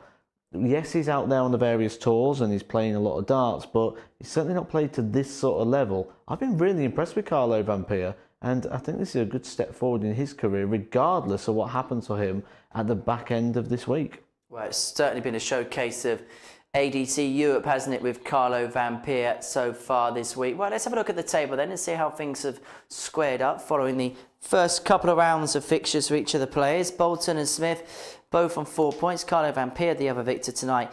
Lee Cox and Mike Norton are both yet to get off the mark so far this evening. Right, that is what we have seen so far tonight. Let's have a little bit of a look ahead to next week then here at the Super Series. These are the players we're going to be watching in action, and it's a bit of a cosmopolitan field as far as next week is concerned. I mean, just look at that Group A, for example. You've got a bit Dutch flavour with Ivo Lixmer and Bradley Rouge. You've got Mike Huntley from Wales, Jim McEwen, the former champion from Scotland, the Canadian David Cameron, and the Greek John Michael in there. In Groups B, you've got Jess Smith, Andy Hamilton and Tommy Morris in there. And Group C, Jensen Walker, really impressive young player, alongside Alan Norris and Shane Howard. This is the first time that both of us have had a look at these group of players. What do you make of that group? There's 3 people that stand out, and they're all in different groups. John Michael, I want to see if he does that dance that he does when he goes up on the stage at the Alexandra Palace. I'd love to see that. Jensen Walker, young man, playing some good stuff. Just had a big win at the UK Open. Really excited to see him. But for me, my attention draws to Jeff Smith. Jeff Smith is a man that the second he lost his tour card, I said, he's a guy that could come here and really dominate in this sort of environment, win weeks on a regular basis, and certainly a contender on a Champions Week. If he goes to a Champions Week, I'd make him one of the favourites, which means I have to make him favourite for next week. So excited to see Jeff Smith. And we're going to see him at the Isle of Man this weekend. He's going to go into the Battle Sharp, and you get the sense that wherever he goes, he's going to have a great chance of victory. Solid, like we're saying about Andy Bolton, solid game, but I think he's got an even higher ceiling. I really do think he could be like the face of 2024 for this arena. Big expectations then heaped on the shoulders of Jess Smith. The action gets underway 9:30 Monday morning on Sporty Stuff TV. Right, from one Smith to another, practicing on stage behind us. Justin Smith in action against Lee Cox. It's our 6th game of the evening session. And, well, all players are looking to book their place through to Saturday night's finale here at the Live Lounge in Portsmouth. You can join us on a Saturday night by taking a look at this.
All the action live and exclusive in Series 7 on the MODUS Super Series YouTube channel. And next up for us, Justin Smith and Lee Cox toe-to-toe in Game 6 of our evening's action here at the Live Lounge in Portsmouth.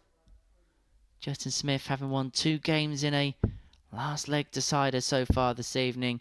Lee looking to get on the board. Going to get his first points of the campaign. What's impressed you the most about Justin Smith tonight? First leg, it's Justin to throw first. Game on. Honestly, I don't think anything's changed in my opinion in Justin Smith. It's just more of the same for Justin. 55. I expect it to be more of the same moving forward. He'll offer his opponent a couple of ins, offer him a couple of opportunities, and then hit some big stuff to get over the line. That tends to be the vibe of a Justin Smith performance at the moment.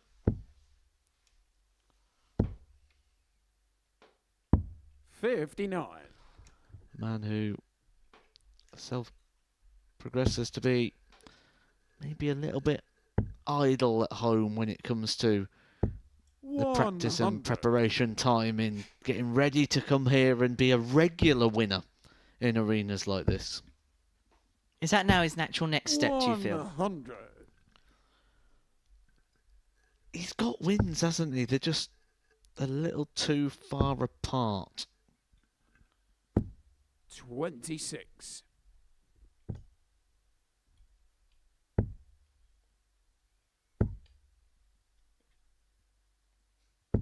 140. 140 leads in first to finish with the darts in the opening leg of this one.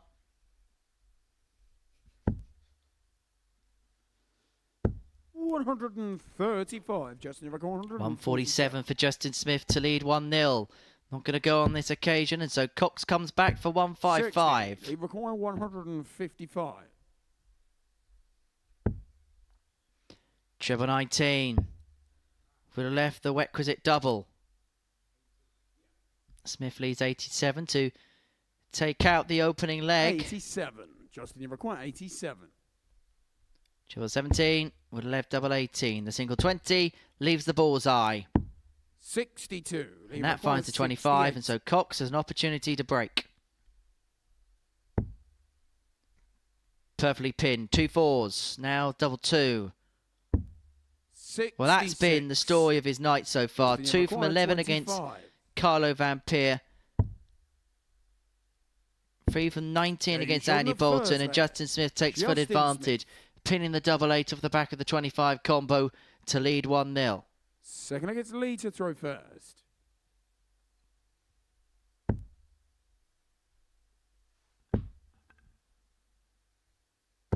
100.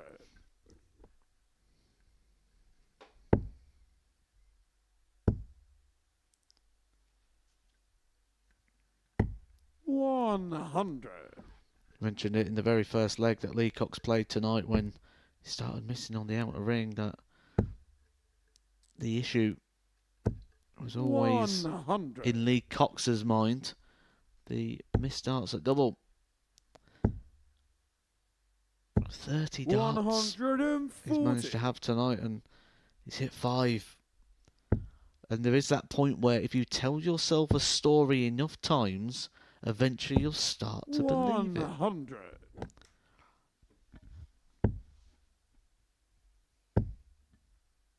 Is that a bit like me saying, 60. I do have friends, I do have friends, I do have friends?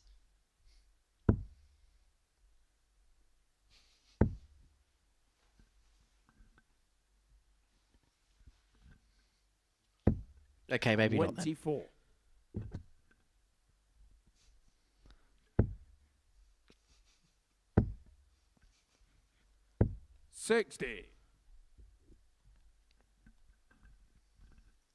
These will be two players very familiar with each other as well. Play both on the Challenge Tour. 59. Both been Justin, you require on that circuit for a good 141. couple of years now.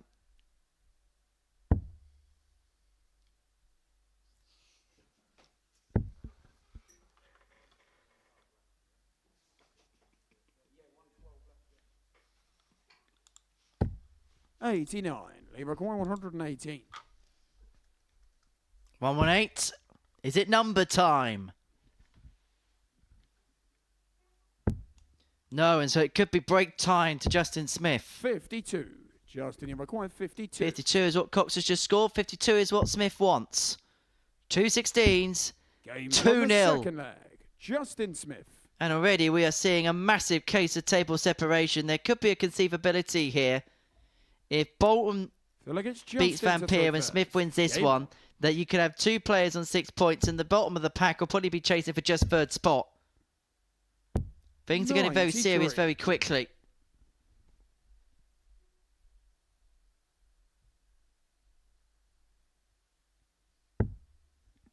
Lee throwing with a variation of a girl in price dart. 85. Kind of been the set he's been throwing with for a couple of years now, isn't it, Lee? 140. It was actually a set in regards to quite a recent change. He used to throw a different dart, and he was actually advised to switch to this 100. style of dart by Daryl Fitton. He gave it a switch, gave it a throw, and 58. felt great with it from the off. Thrown with him ever since. Hope you're well, Dowell, if you're tuning in tonight. 115.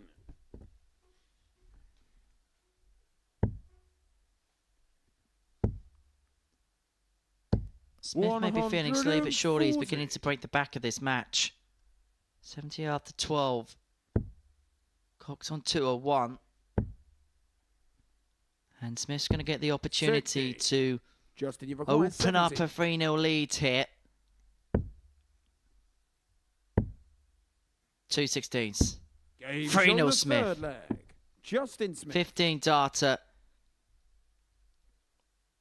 And you just sense that the Fourth leg, it's Lee hope to is throw just first. beginning to evaporate from Lee Cox here. There's a point it just becomes frustrating rather than disappointing. And that's where it looks like Lee 41. Cox is starting to head towards those bad vibes of last time when he would have gone up on that stage and he 100. played so well, averaging around the 90 mark for the entire campaign. He's not brought that same level here this week. 60. He's had plenty of positive vibes recently. He was playing county for London 100. this past week, away game towards Derbyshire, and he actually went up, Lee Cox, got the winning point for the team. 140. It's always a great position to be on there when you're going up, knowing you can get it all done. 43. Shows he enjoys the weight and the pressure of the situation on his shoulders. 60.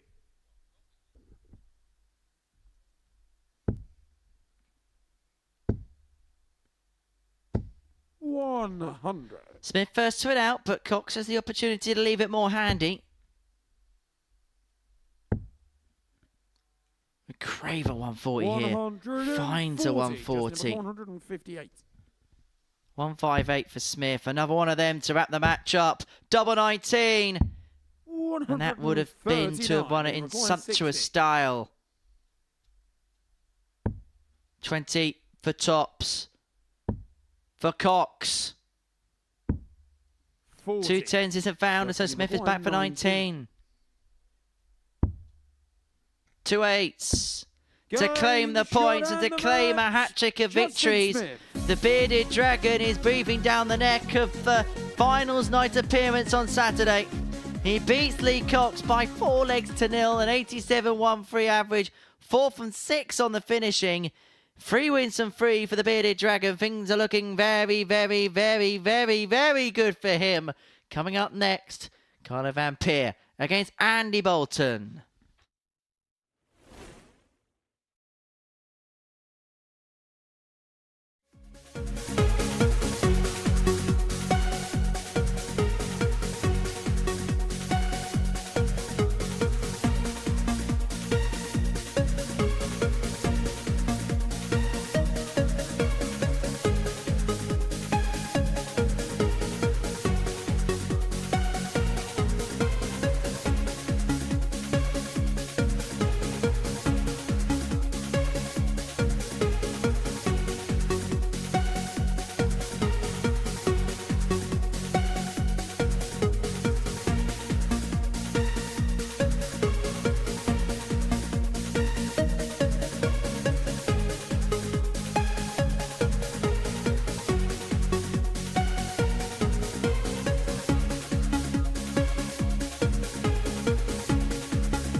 Welcome back to the MODUS Super Series, where next up on the hockey, Carlo Vampire takes on Andy Bolton. Before the break, Justin Smith got the better of Lee Cox by 4 legs to 0. There is a possibility if Bolton wins this game against Carlo. We'll see the top 2 players on 6. The third place player 4 points behind on 2, with 2 other players on 0. We get the sense that there is a possibility that table separation could severely come into play, Matthew. Absolutely. The way that the night is breaking down now, we're starting to see who's going to be up there at the end of the 2 days, fighting out for those top places. Game on. Justin Smith already knocking on the door of Saturday night, just after 3 fixtures, winning all 3 of those, temporarily puts him to the top of the table.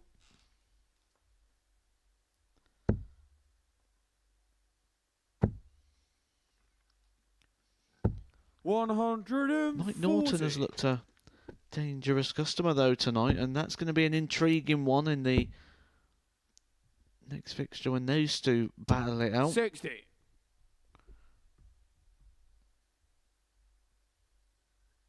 Mike Norton and Lee Cox both yet to register a victory. But 140. Mike Norton does have an extra game in the back pocket.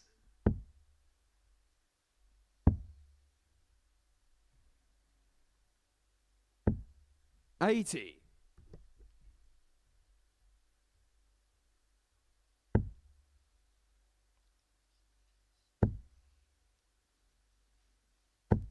$100.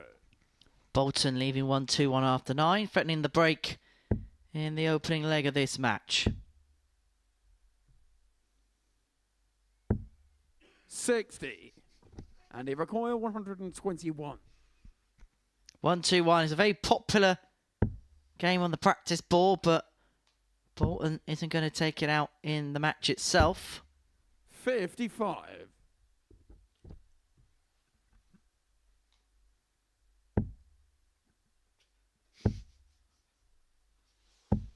$83. And he requires 66. Opportunity to break the throw in the opening leg here for Andy Bolton. Game shot in the first leg. Andy Bolton.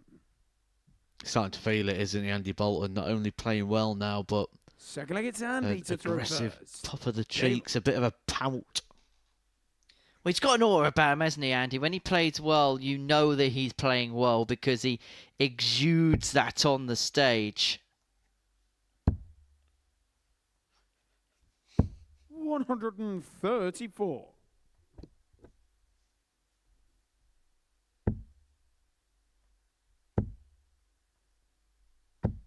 $140. Has he been the impressive player tonight, Andy Bolton, in your mind? I think he was before a dart was even thrown. I was always on board with the Andy Bolton train. The Hinks being called by Binks. He doesn't need to take out the 1-2-7 in game as he raises the 71. eyebrow. He has been giving out some eyebrow-raising performances, none more so than now, averaging 105 up to this particular point. 134. On for a potential 14 darter And he required to make 56. it 2-0 to the good. That was a proper eyebrow raise, wasn't it? And tops. Double 10 to smell what Bolton is cooking. 46. Collier But requires despite 32. the brilliance, Vampire is back for 3 in hand at double 16. 2-8 Into the squares it, second leg. 14 darter, Carlo 1-1.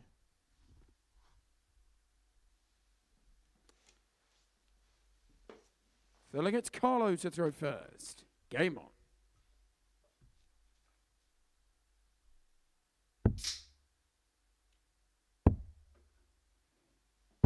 $119.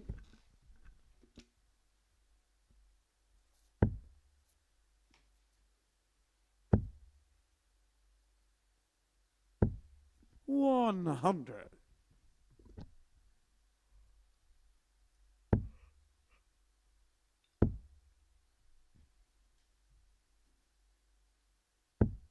$60.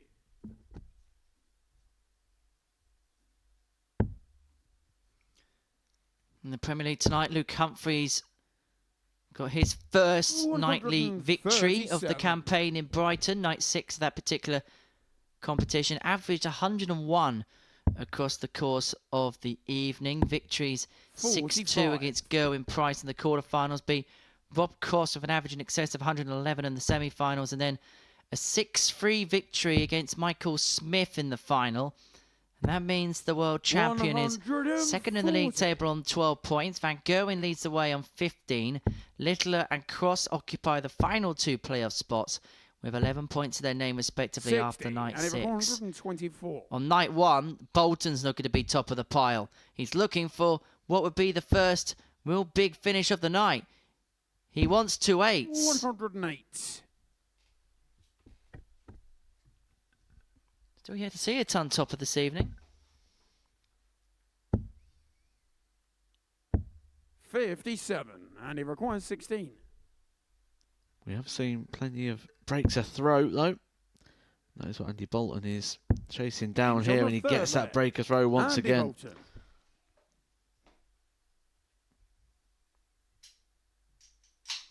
Fourth leg Andy to throw first. Game on.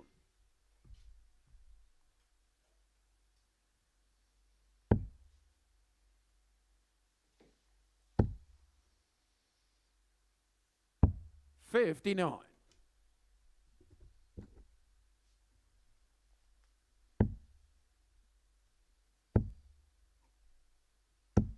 $81.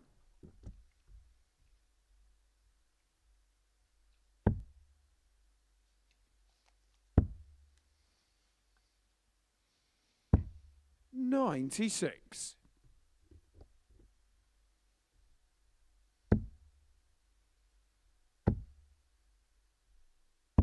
$99.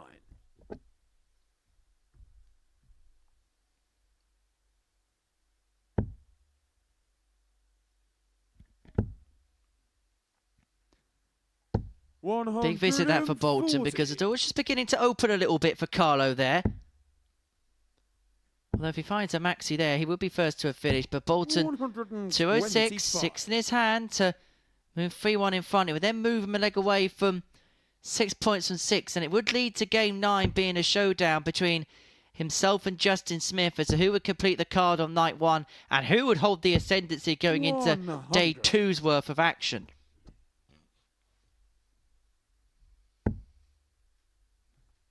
Are we getting to the point now that we expect both Bolton and Smith to head through? 100, and he require 106. Will do if he completes the job here and gets a picture of Carlo Van Peer. This would be for the first ton topper of the night. 82. And we are still in search of a three-figure finish require 96. on night 1 of Group B.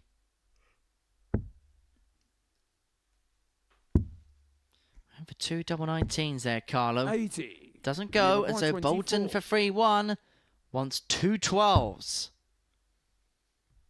Sixers. Double 3. 18. And Van Peer is back for the break. Carlo, you 2 require 8s for 2-2. Game shot on the fourth. The leg. story of the night Carlo Van continues Peer. with the story of the night. A player gets the break a throw, then instantly gets broken straight Rivera back. gets Carlo to throw first. Game on.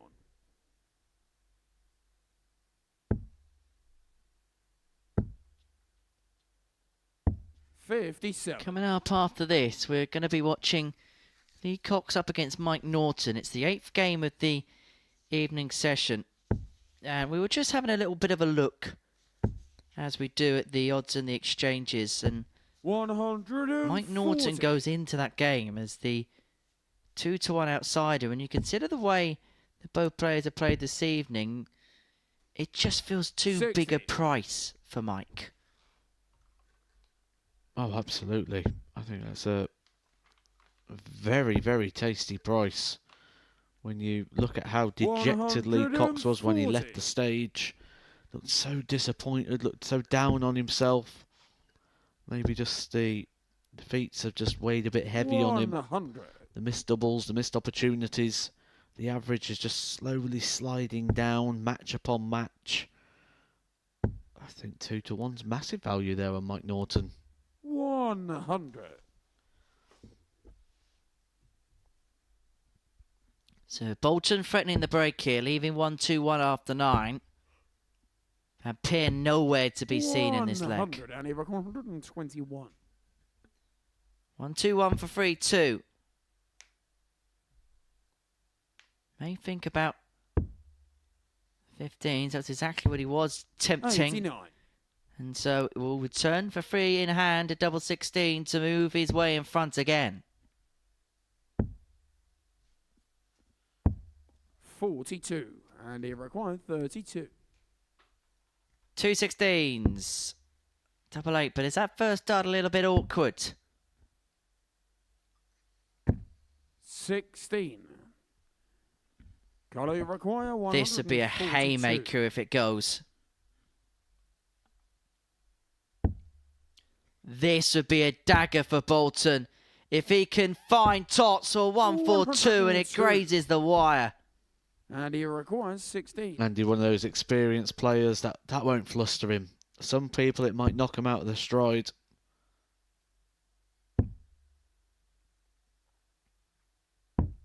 12. Those well thrown darts, but without Carlo reward there. And require now all of 40. a sudden, Carlo Van Pio, 3 darts to take the lead for the first time in this game.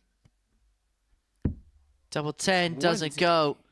But Bolton has missed a And he plethora of required opportunities in this game.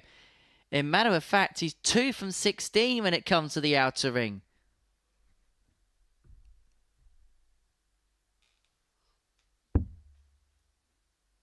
Can he just Games nudge it on the at fifth leg. top? Yes is the answer. Andy Bolton. Was that a yawn? Was that an angst? What was that from Andy? 3-2 he leads Declares nonetheless. it's Andy to throw first. Game on. The difference in this game is Andy's being afforded opportunities, and that's because of the scoring power in the power pack. 8-7 in his favour in terms of the ton plus throws, but in terms of the 140 plus throws, it is 7-2 in his 97. favour. And that equates to those in the averages. That the scoring power 59. pack for you.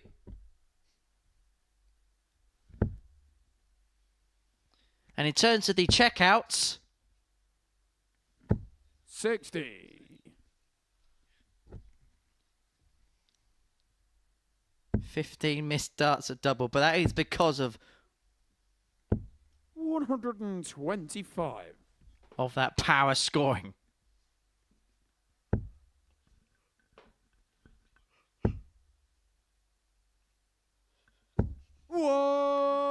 Maximum for 180. Bolton.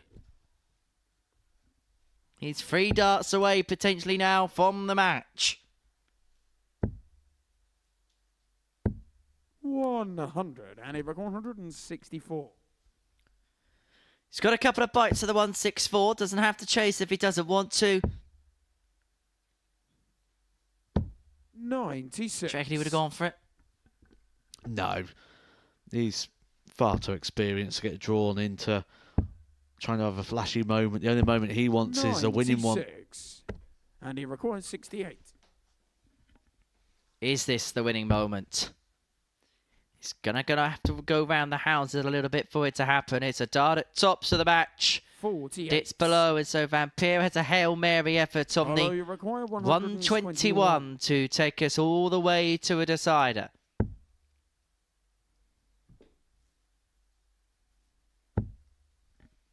So Bolton steadies himself with 3 match darts in hand for his 81. third victory of the night. And he required 20. Up for 5s.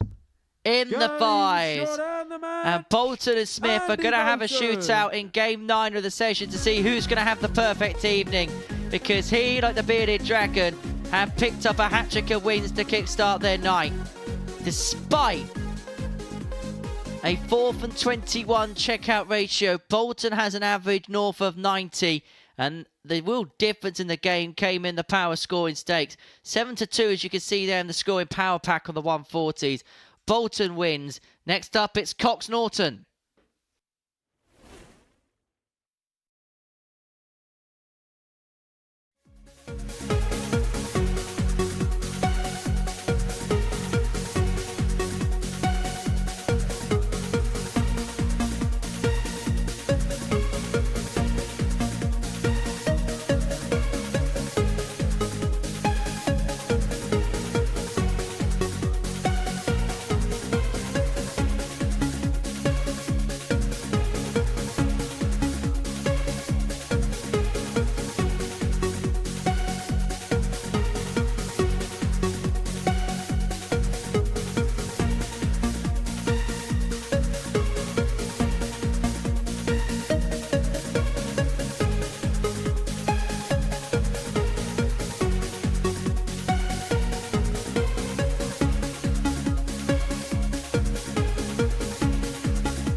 Hello, welcome back. Before the break, Andy Bond got the better of Carlo Vampire by 4 legs to 2. Now that means him and Justin Smith in game 9 of our session, that's the one after this, will be involved in a straight shootout to decide who's going to have top spot in the table. Vampire on 2, Norton on none, Cox on none. But that's going to change after this because Lee and Mike are going to be in action here for the Cox. It will be the end of his evening's action. For Mike Norton, he'll play Carlo Vampire in the final game of the evening session. So there's actually an opportunity here for Mike, if he can have a good end to the session, to put himself onto 4 points. And he'll feel like the toughest 2 fixtures are already out the way as far as this evening is concerned. I think Lee Cox has got his toughest fixture to play here, though, and that is himself. He left the stage very dejected, very frustrated. He's got to try and refine that focus. A couple of points here could be First leg, very it's vital. Lee to throw first. Game on. When you look back and you look at the table come the close of play tomorrow. 137.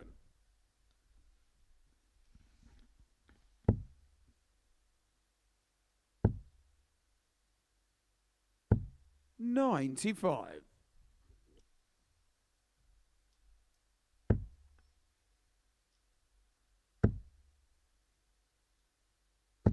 140. Well, decent start this from Lee. 2 treble visits to kick-start the game. 100.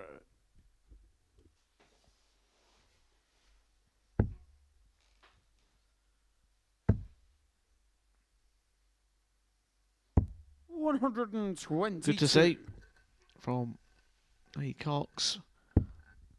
When you think the last time we saw him, it looked like a player that just had enough. 58. But Lee he's done require something 102. to regather his thoughts, recompose himself. 62. But the danger comes if those missed doubles start to come again. If they start to come, do we see him lose that focus very quickly? Well, he's left 60. himself tops after Lee 12 require here to 40. take out the opening leg. And he's got the luxury of time. Norton hasn't really got out of the traps in leg 1. Game shot. 14 data to Lee lead Cox. 1-0. And it might just be those little bits of pockets of confidence that he Second leg, it's Mike needs to throw push first. himself forward in this Game. last game of the session. Conceivably, though, if he won this game, the next game I think is now relevant for both of these two players. 60. The last game, Vampire against Norton. If Norton won that one, you'd have a position where the winner with Smith and Bolton would be on 8. The loser of that game would be on 6. Then you've got 3 59. players slightly below that going to be on 2 points. And you feel like the battle tomorrow will be the jostle between them 3 for that final spot through. 100. Yeah, all makes perfect sense. In the race for the places on Saturday night, we only really know one name so far. 60. Don't think we're too the wiser in regard into Group C. Yes, we'll give Darren Armstrong the eyes and the nod, but 140. still a lot of work to be done in that group.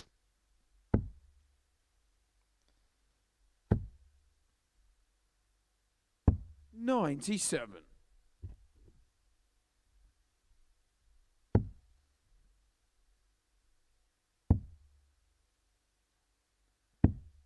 81.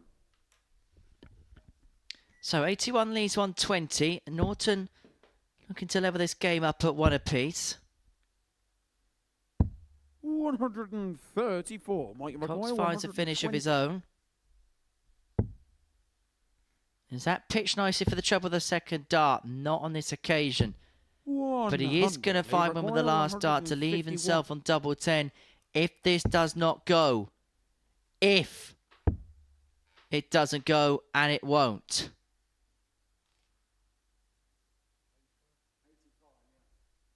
So 85 remaining here for Lee. Joe 15 would have given him Mike 3 at McGuire, tops. 20. But Mike Norton, 2 10s to level proceedings up. Is now up for double five. Inside, 50. and so Cox comes back Lee for requires 70. 70.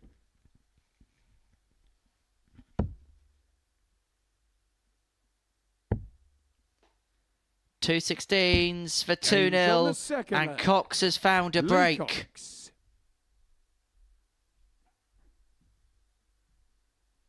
Third leg, it's Lee to throw first.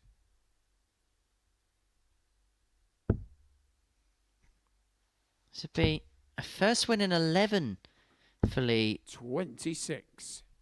if he could pick up victory in this one.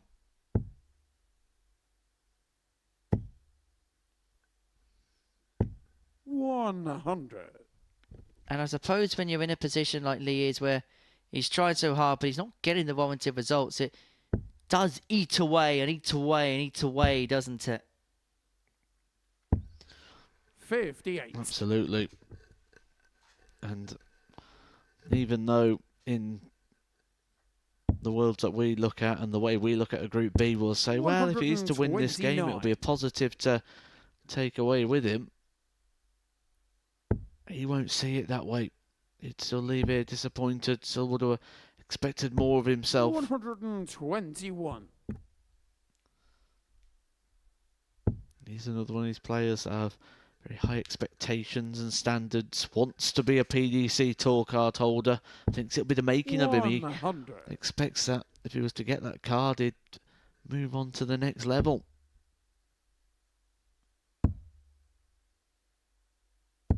$134. Norton 6 starts from here to try and get the break. It will return the game to throw. 100. Ton leaves him handy enough on 72. Should at least get a dart at tops as a worst case scenario at the end of the visit. 42. And that slip Requires with the last 72. dart could be a happy accident on 120, but he would like it to have been smaller than that.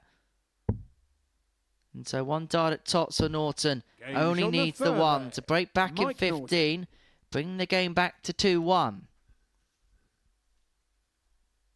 Fourth leg, it's Mike to throw first.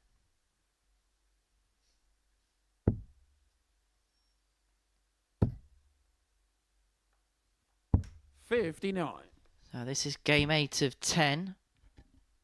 Going 23 of 25, and we do it all again tomorrow at the Super Series. 25 more games for you. We will be live from 1 o'clock in the afternoon to 1 o'clock in the morning. Bringing you all sorts of darting entertainment here at the Super Series. 100.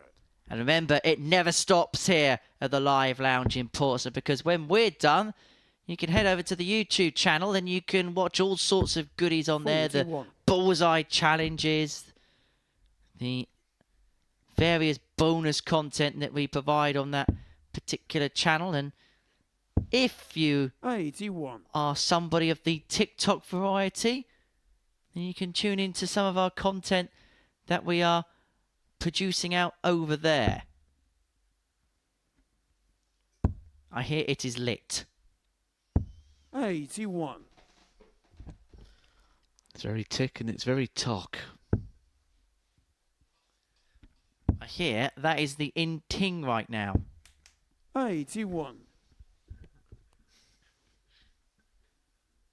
Do you know what? I've never used TikTok in my life. 77.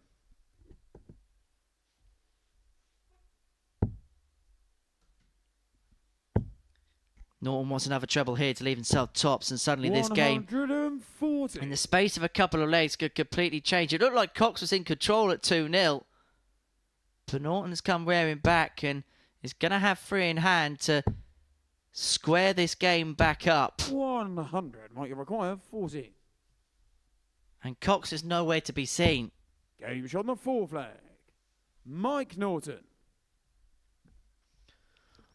I think the most important thing now is how does Lee Cox Fifth leg, it's Lee respond? to throw first. He was 2-0 up and cruising. Mike Norton's got it back level. We know it's not been a happy hunting ground for Lee Cox for quite some time now, on a 60. run of 10 defeats in a row. That is the 3 games that he has played so far this evening and his previous visit here to Portsmouth.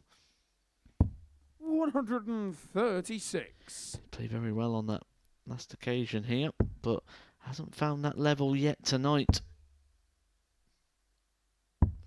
58. And when I take a look at the numbers and the averages in this game, 2 things are happening here. Lee Cox's average is just starting to come down, where Mike Norton's is starting 85. to rise.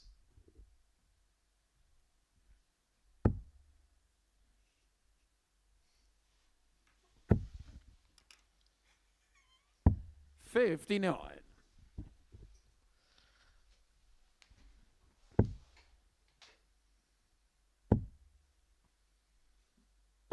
60.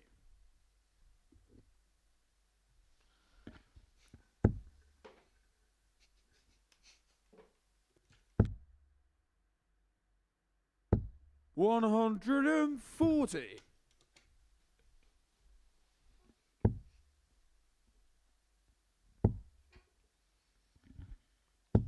Well, this game really has changed in Mike Norton's favour. 80 after 12. And from 2-0 down, he's on the cusp of moving 3-2 in front. And look, there's a possibility. We said at the start of the game that Norton could move on to 4 points overnight, and he's suddenly finding himself in a good position. Double 10. Game's on the Pinned. 5th leg. Finds the break, Mike and Norton. now is throwing for the match. And just a penny for the thoughts of Lee Cox right now. 6th leg, it's Mike to throw first. He must be thinking anything that could have possibly have gone wrong this evening has most certainly done so. 140. And I get where Lee Cox's mind will be, because you do get in these thought patterns where you feel like every time you miss something, someone punishes and jumps on, and that's kind of happening here with Mike Norton, who is having statistically his best performance of the night, and it's just getting better. 140. Lee Cox will just be praying for a second opportunity somewhere, but they are very hard to come by when you're playing at this standard at the Super Series. 140. Just trying to stick with Mike Norton, hoping that the mistake presents itself and gives him an opportunity to get back into this game. 97. But Mike Norton looking far too solid. So there's only one more plan. That's fill it up. 140. 140 is okay, but it might not be enough. Treble 18. Leaves the bullseye for the match. It'd be the first on top of the evening. 99. It doesn't go, and so Cox comes back for 1-2-1.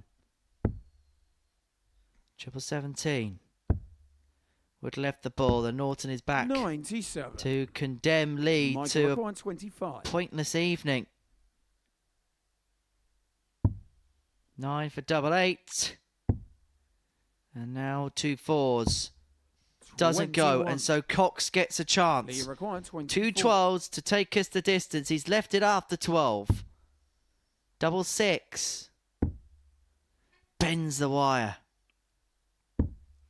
But then 18. inside on the target. And so Norton gets Mike another chance to required complete 4. the job.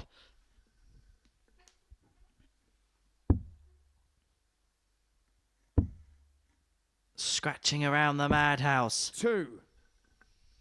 Lee required Well, we 6. said Lee Cox will be hoping to get a second chance and opportunity, and here it is. Game shot on the 6th flag. He Lee finds the Cox. double free to make it 3-3. Huge leg this for Lee Cox. 7th and Huge final leg. leg is Lee to throw Particularly when you have the first. Game context on. that Mike Norton, who shakes his head incandescently at the back of the stage, has missed numerous opportunities to win the match. 135. All of a sudden, Lee Cox has gone from being completely out of this to being big fancy now. 60.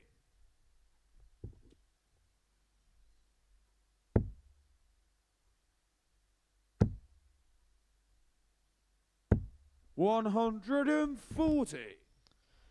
Well, you now think it's going to be the other situation where Lee Cox is going to get plenty of match start opportunities. 100. I was going to say how a game can swing, but then how a leg can swing. Still got time, still got the advantage of throw, still all about Lee Cox and 140. still finding the big hits. This is some turnaround. Gotta say that this is real courage from Lee Cox, 60. because it could have been so easy to have felt 86. resigned to his fate. But he is battled away. And he finds the points.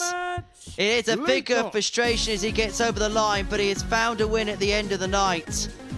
It keeps him in with a glimmer, and the way the group has panned out, 2 points could just be enough after day one to keep him fighting in there, because there's 2 runaway leaders at the top of the group. But Lee has big expectations for himself, so 1 win from 4 will feel very disappointing indeed. But he is still in the mix, and that is the most crucial thing after the first night's play. Coming up after the break, the winner of Justin Smith and Andy Bolton will complete the card on night 1. It's live and next.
Welcome back to the live lounge here in Portsmouth for the MODUS Super Series. Game 24 of 25 for our day sees Andy Bolton and Justin Smith go toe-to-toe. It's the X Factor up against the Bearded Dragon in our penultimate match of the evening session. Still 1 more to go after this. Bolton against Smith, the 2 players at the top of the table. Both perfect so far. Smith 6 points from 6. Bolton 6 points from 6. In fact, you can't really separate them. Smith 6 points plus 6 legs difference, 112 legs. Bolton 6 points plus 6 legs difference, 112 legs. But that win for Justin Smith against Lee Cox by 4 legs to 0 means that he just has that slender margin at the top of the group. But the winner of this game will be top of the pile, no matter what, going into tomorrow's proceedings. And will move a step closer to qualifying for the finals. 137. Yeah, 6-point gap, isn't it, for the winner over those qualification places. 140. This you feel is like our main event clash of the evening. All right, Bruce. 99. Not sure he worked that out as well as maybe the snap decision thought so, and you could see instantly from the reaction 57. Andy Bolton, he knows he didn't work that one out the best. Left himself on a bogey number. May get away with it. Provided 99. Justin Justin Yavacoy, Smith doesn't take out the 164. Yet to see a ton plus checkout tonight. And we're not going to see one here as Bolton comes back for 66 to take a 1-0 lead. I feel like these are going to be the 96, pivotal parts of the Andy match McCoy, where both players 66. are on these types of pop combination finishes. Loves the bullseye double 8 combo. It's double 16 though 50. after the stray on the Justin 25. Yavacoy, 68. So Bolton misses his chance on the 66. What can Smith make of the 68? It's a data double 16. Gage on the He first finds it to break. Justin Smith. He finds it to lead 1-0. Feels a bit like a man on the mission Second this against evening, Justin Justin to throw Smith. first. Game on. I spoke to him at the beginning of the night, and I think there was just a sense that he's fed up of being talked about as a player with potential, not a player that can do. Well, if he carries on playing to this sort of standard and to these sorts of levels, then we will be 83. talking about Justin Smith in the same circles as, I suppose, the likes of a Danny Jansen, say, for example. 100.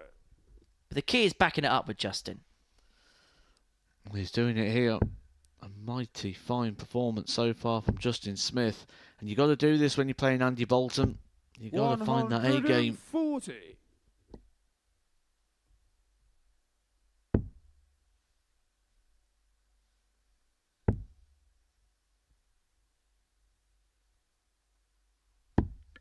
$60.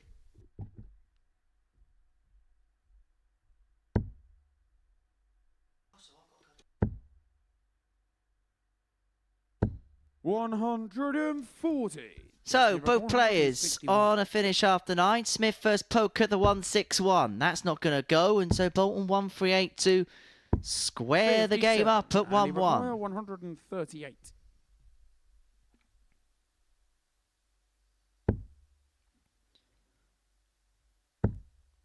Perfectly sat for double 9. And that James is the Sean, first second ton man. plus finish of the night. Andy Bolton. We've waited a while for it, but Andy Bolton duly delivers. Back Well, we it go gets Andy to 1-1. front first. It was a 12-dart break for the X Factor, and he gave it a bit of gumption as well.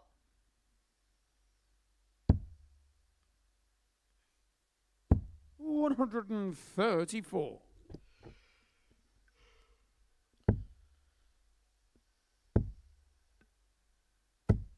$100.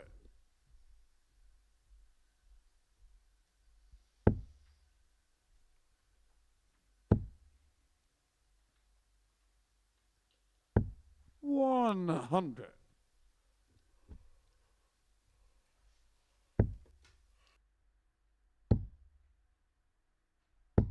$100.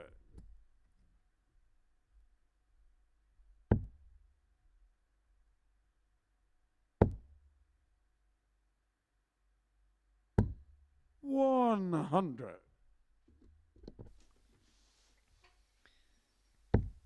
Bolton again leaving a finish after 9. Can he back up the 138 of the previous leg in 12? This time on throw, so the job of Justin Smith has been doubly as hard this time round. Both players averaging way in excess of a ton. Treble 19 leaves the bullseye. Just grazes the wire, and you get the sense Smith's going to have to take this out. He may take it out. He may find the ball. He does find the ball! It's haymaker blow after haymaker blow. These two heavyweights are throwing everything at each other. A 161 for Smith on the back of the 138 for Bolton. 2-1 to the Welshman. Game on.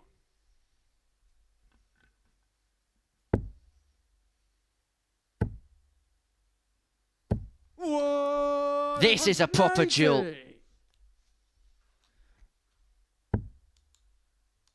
And how many times is Justin Smith going to tease us by opening a leg with a max? 100.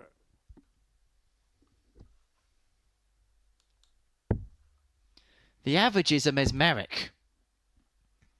111.57, 111.93. As you can see on your screen there. And I tell you what, the checkouts make for good reading as well. 60. 2 from 2 for Smith, including 2 ton plus checkouts, 1 split apiece between the pair. 60. And guess what he's left again, Justin Smith? He may not need to take it out unless Bolton hits a max. He's not going to hit a max, and the snarl from the X Factor tells you everything you need to know. And so it's 6 from here for 3-1 lead.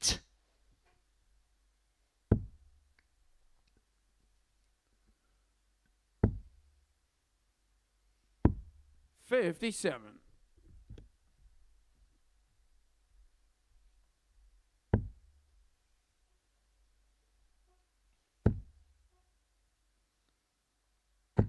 $140.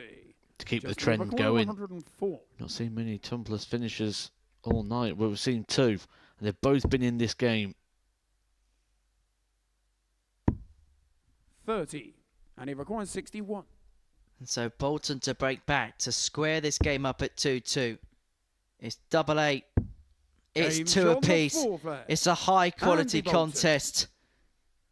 A 14 darter on the back of the Rivera gets back-to-back Andy to throw 12s. first. Game Every on. single leg in this game has been won in 5 visits or less, because the first leg was won in 15 as well. Bolton's still averaging 111. 60. Although that is going to take a bit of a nosedive as a result of that visit. Justin Smith will be feeling that was a wasted 161 finish 100. now after going straight into the next leg and losing his throw.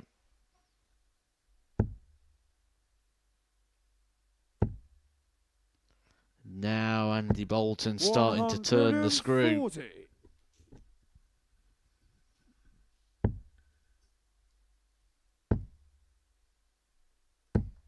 $100. Could we be looking at the potential final on Saturday night here? Absolutely. Won't be surprised to see both these players go the distance.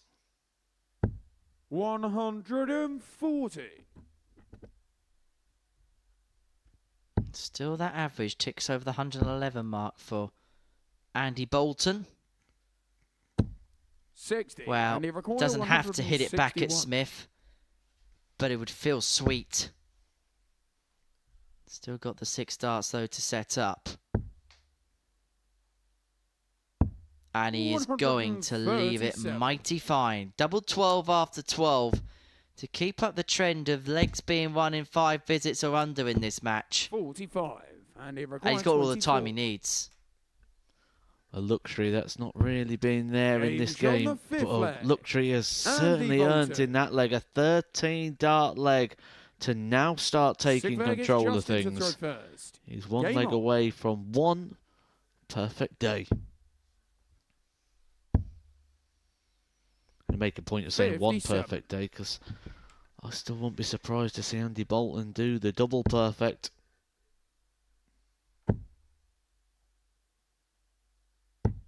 $55. I think when the pair rest their heads on a pillow not too long from now, 60. I think whatever happens, they'll be satisfied enough with the night's work.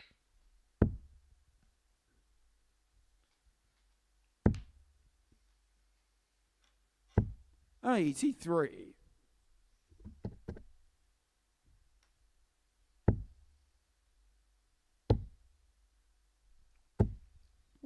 Smith 100. still digging in. But you get the sense that he's just been laid to submission here by Andy Bolton. 100. There's only so many times you can come up against brilliance before then yourself being dragged down sometimes into the mire. 81.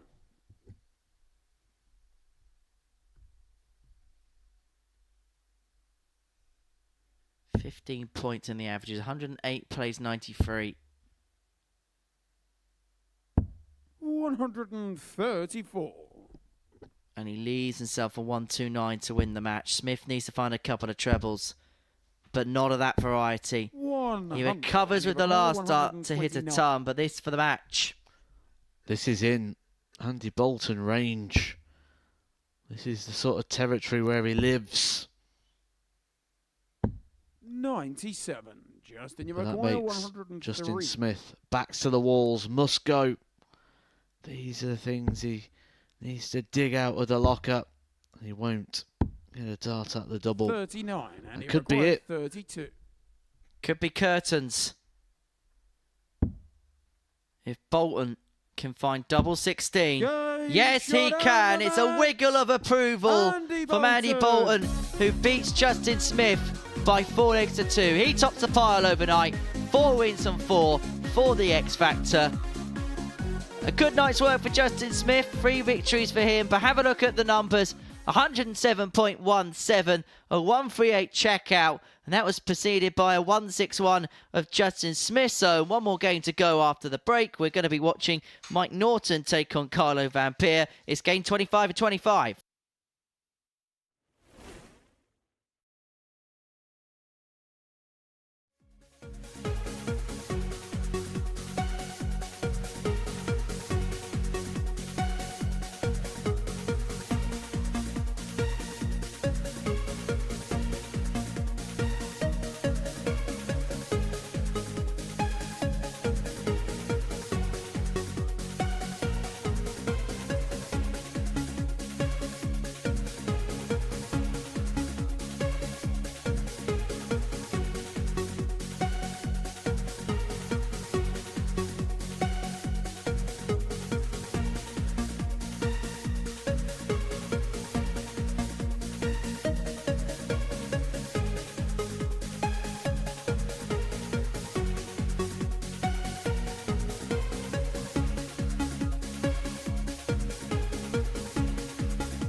Welcome back to the MODUS Super Series. We're joined alongside a perfect Andy Bolton, who's won 4 from 4 this evening. Good enough night's work, Andy. Yeah, I played well in the last game, but I don't think, I think I got away with quite a bit in the first 3 games, to be fair. I think the whole night's been a bit strange in the way that I feel everybody's scored really well, but yeah, there's been a lot of missed doubles and different people have won legs they probably shouldn't have done. But yeah, I capitalised on it, and yeah, I knew the last game was obviously a big game going into tomorrow, and nice to turn up for the last one. We were saying it was a group on paper that felt very tight, so maybe to a certain extent, did it feel maybe a little bit cagey at times, some of the games? Yeah, well, I think that's what it is. You're all expecting each other to, to turn up, to, all the players here can, whack in a good average sort of thing. But Yeah, maybe that's what it is. I've definitely felt a lot of nerves in the first game against Lee. I know what he's capable of, and I watched his last week. I think it was week 12 of the last series, and he was in Group B then, and he was really unlucky. Really, everybody just turned up that week. But yeah, the first game, I found that out in Champions Week. You know, the first game in Group B is a massive game, and so if you win that, you relax a little bit, I think. But yeah, and I think obviously the other, Justin's obviously done okay, but the other three guys obviously have been looking for that first game for a little bit longer, and until they settle down, maybe. What were you most pleased with tonight? I don't know really. Well, a little bit comfort free, I think. You know, I've struggled a little bit, especially yesterday. You know, my neck is always a pain in the neck, if you like. But yeah, it's weird actually, because like my shoulder always gives me jip, but I'm having, I don't know, spasms on the other side. It's really weird. But yeah, I've done I had a good walk today. Kind of it wasn't really a jog, it was just a walk. No, I had a walk. Yeah, a lot of massage going on the old neck and all that. And yeah, I think having that bit of time, definitely. You know, if I'd been in Group C today, I think I might have struggled a little bit again.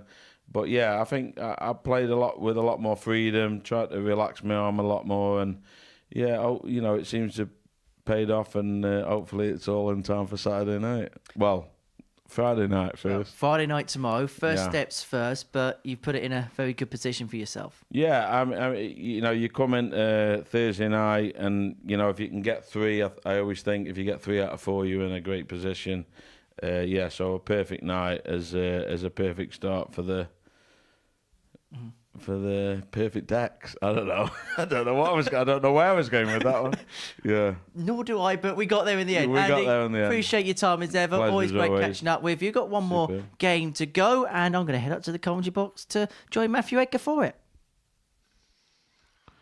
Bit of freedom, Andy Bolton says that he had tonight, and he may have a lot of freedom tomorrow. Now clear at the top of the table on 8 points, 6 points clear as it stands of a qualifying place, which is currently occupied by Carlo Van Pier, who's only picked up the 1 win so far, but has got the leg difference to be ahead of Lee Cox and Mike Norton. First leg, it's Mike to throw first. Game on.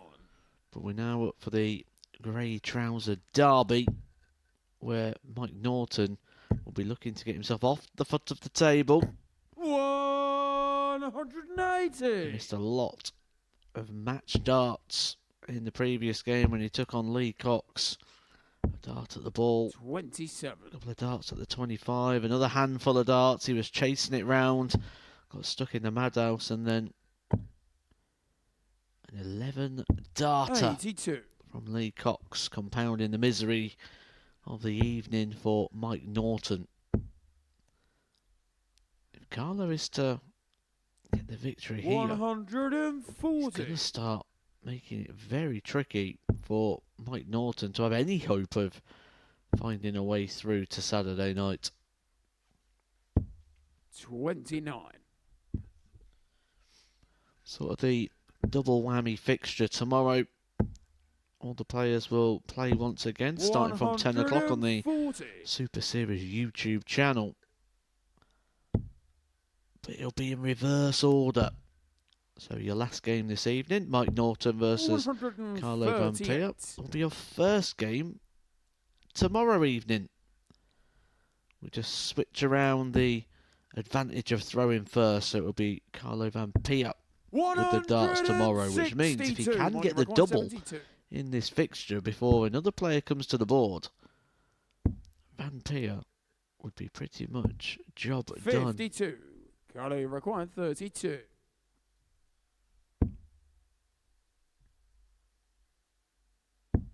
Game shot in the first. He starts it perfectly. Carlo Van Pier. A breaker throw for Carlo Van Pier to put that equation Second leg, it's well and Carlo to truly throw on the first. map. Game on.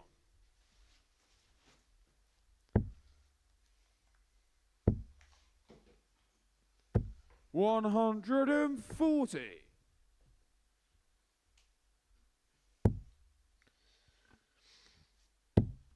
If Mike Morton does leave here, without a victory, you feel that he's really going to rue those missed opportunities where he came to the Jockeys 3 times to try and beat Lee Cox 57. and couldn't get over the line.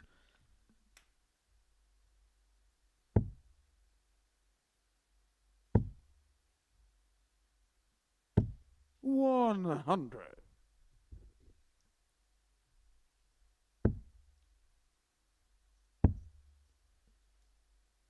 134. Well, he's going about things nicely here, isn't he, Carlo? 108.5 average, leaving himself on a finish after 9. The big fish doesn't have to go. 44. Carlo, you require 170. We've seen players have worse campaigns and come out with 0 points than what Mike Norton's 58. produced so far this evening.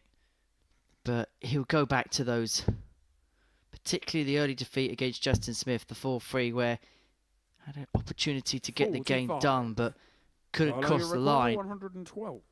Van Peer has got 6 on 112 to open up a 2-0 lead. Can still be done. Can find the ball, but he 80. is going to lay up.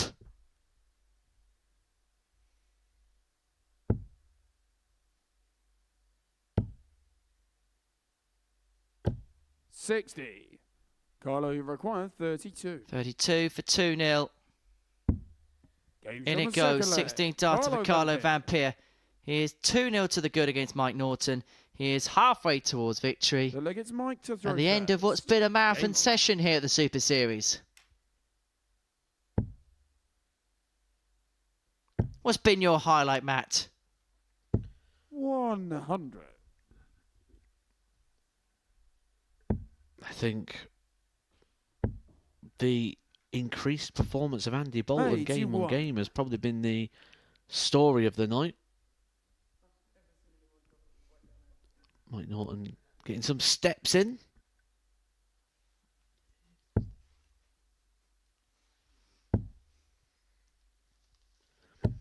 We just chatting last week with Chris Murphy, actually saying that no one ever really utilises the room and the space.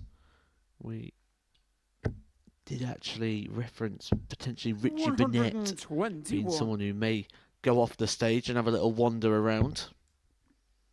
To be honest, I wouldn't put it past you to find a way of 26. using the whole of that room, the whole of that space. I can imagine you going for a bit of a sprint around the sides just to see and acquaint yourself with all the arena. 95. Think about all the spaces that your one fan on the Saturday night can come and sit in. 100.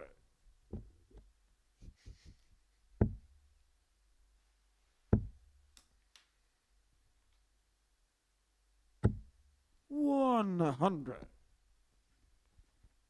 And Pierce let himself on 104 to get the double break. 59. Carlo, you require 104. 16's route, the fashionable way for a lot of European players these days.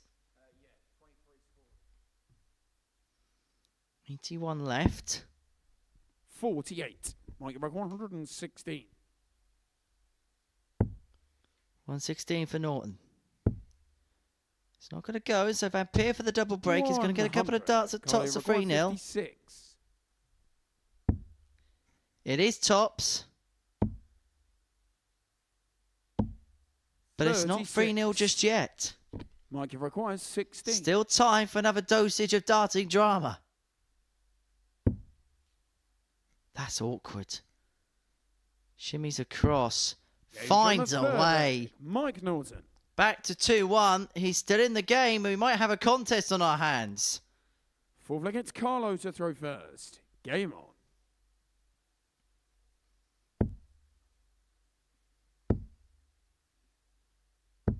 $81. Don't you love it when it's like this?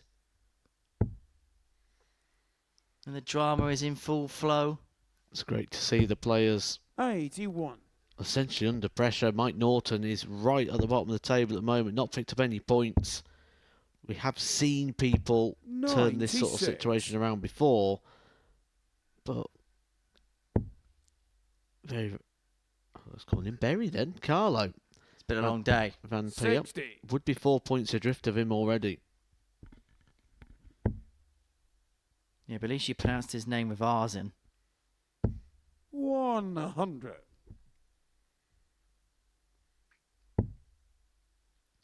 Wait till we have the return of Cameron Crabtree here. 100. He takes all the W's, he does.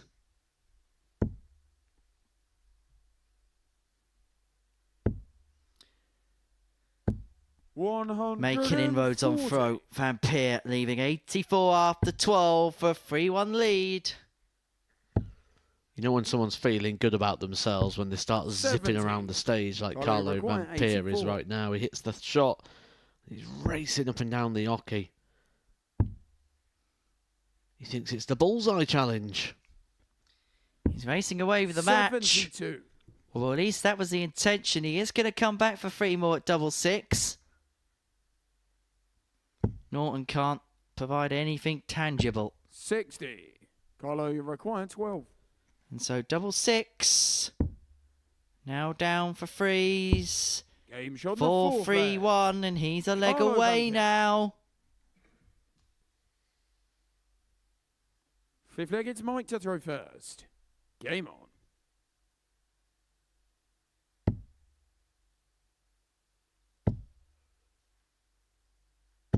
140.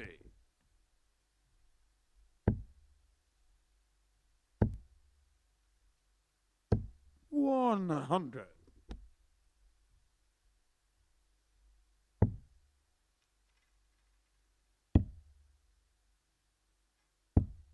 43.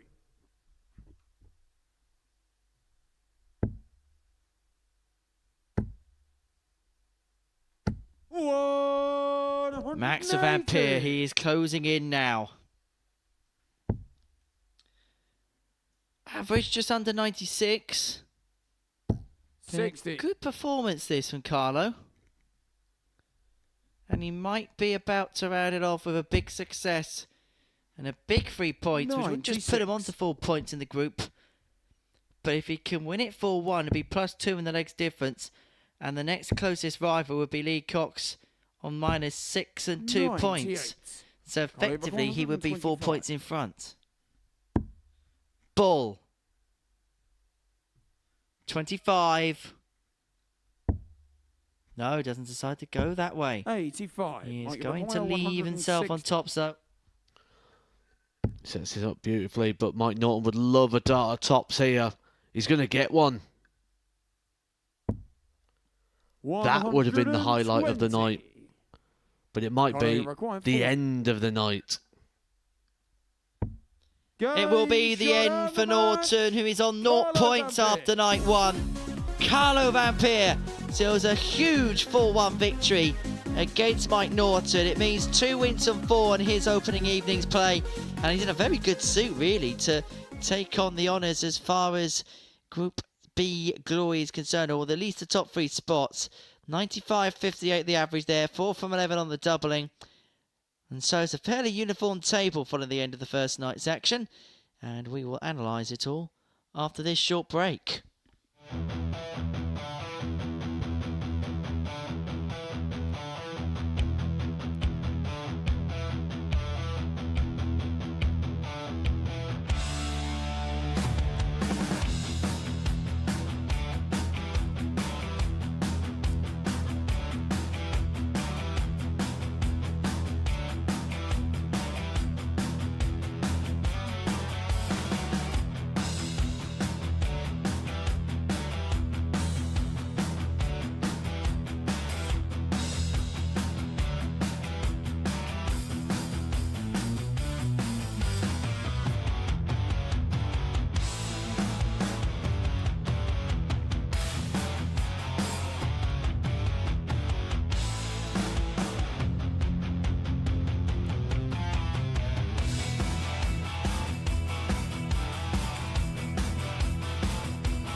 So it's advantage Andy Bolton at the top of Group B following the first night's worth of action. Matthew Raker's been watching the action alongside me here at the live lounging pause. If this is what we've seen then this evening, 10 games come and gone.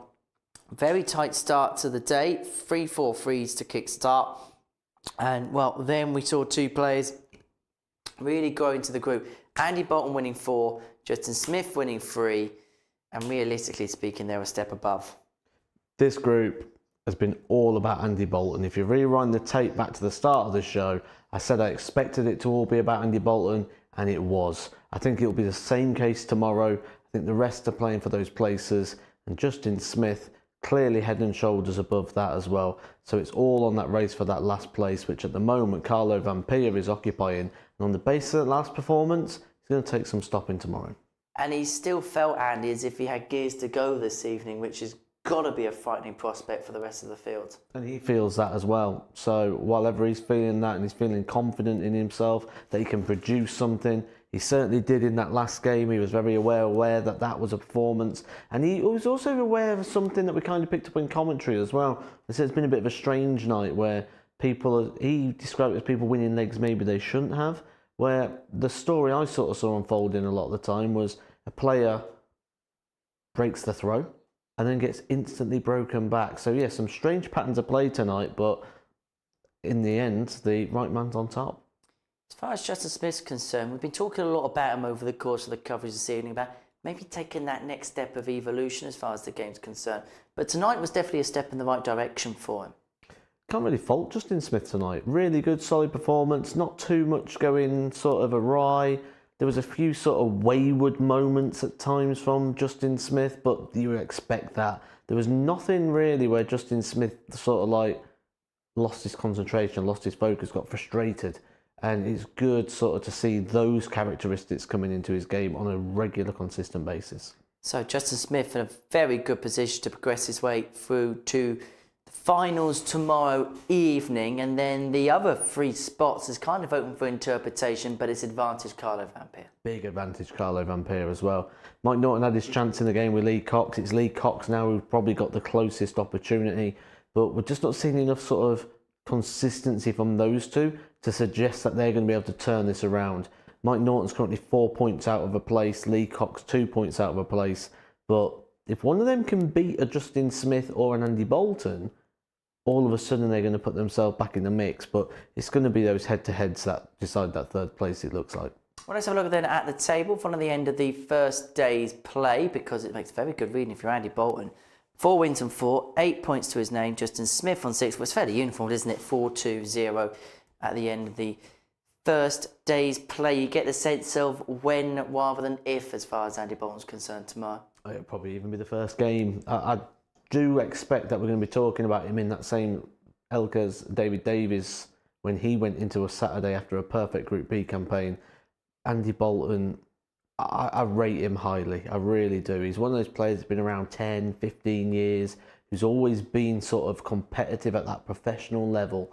And then when he comes sort of like this international level that we have here at the Super Series, I always feel he's a likely winner of a week. And that's as much as I rate time in your company. I've enjoyed it today, and we'll do it again tomorrow, Matt. Thank you for your time today. We'll see you tomorrow. We'll see you tomorrow as well. We're going to be kick-starting from 1 o'clock on the Super Series YouTube channel. Hope you can join us for that. As far as Group B is concerned, we've had a little bit of an X factor tonight. Bolton top of the pile. Bye from us.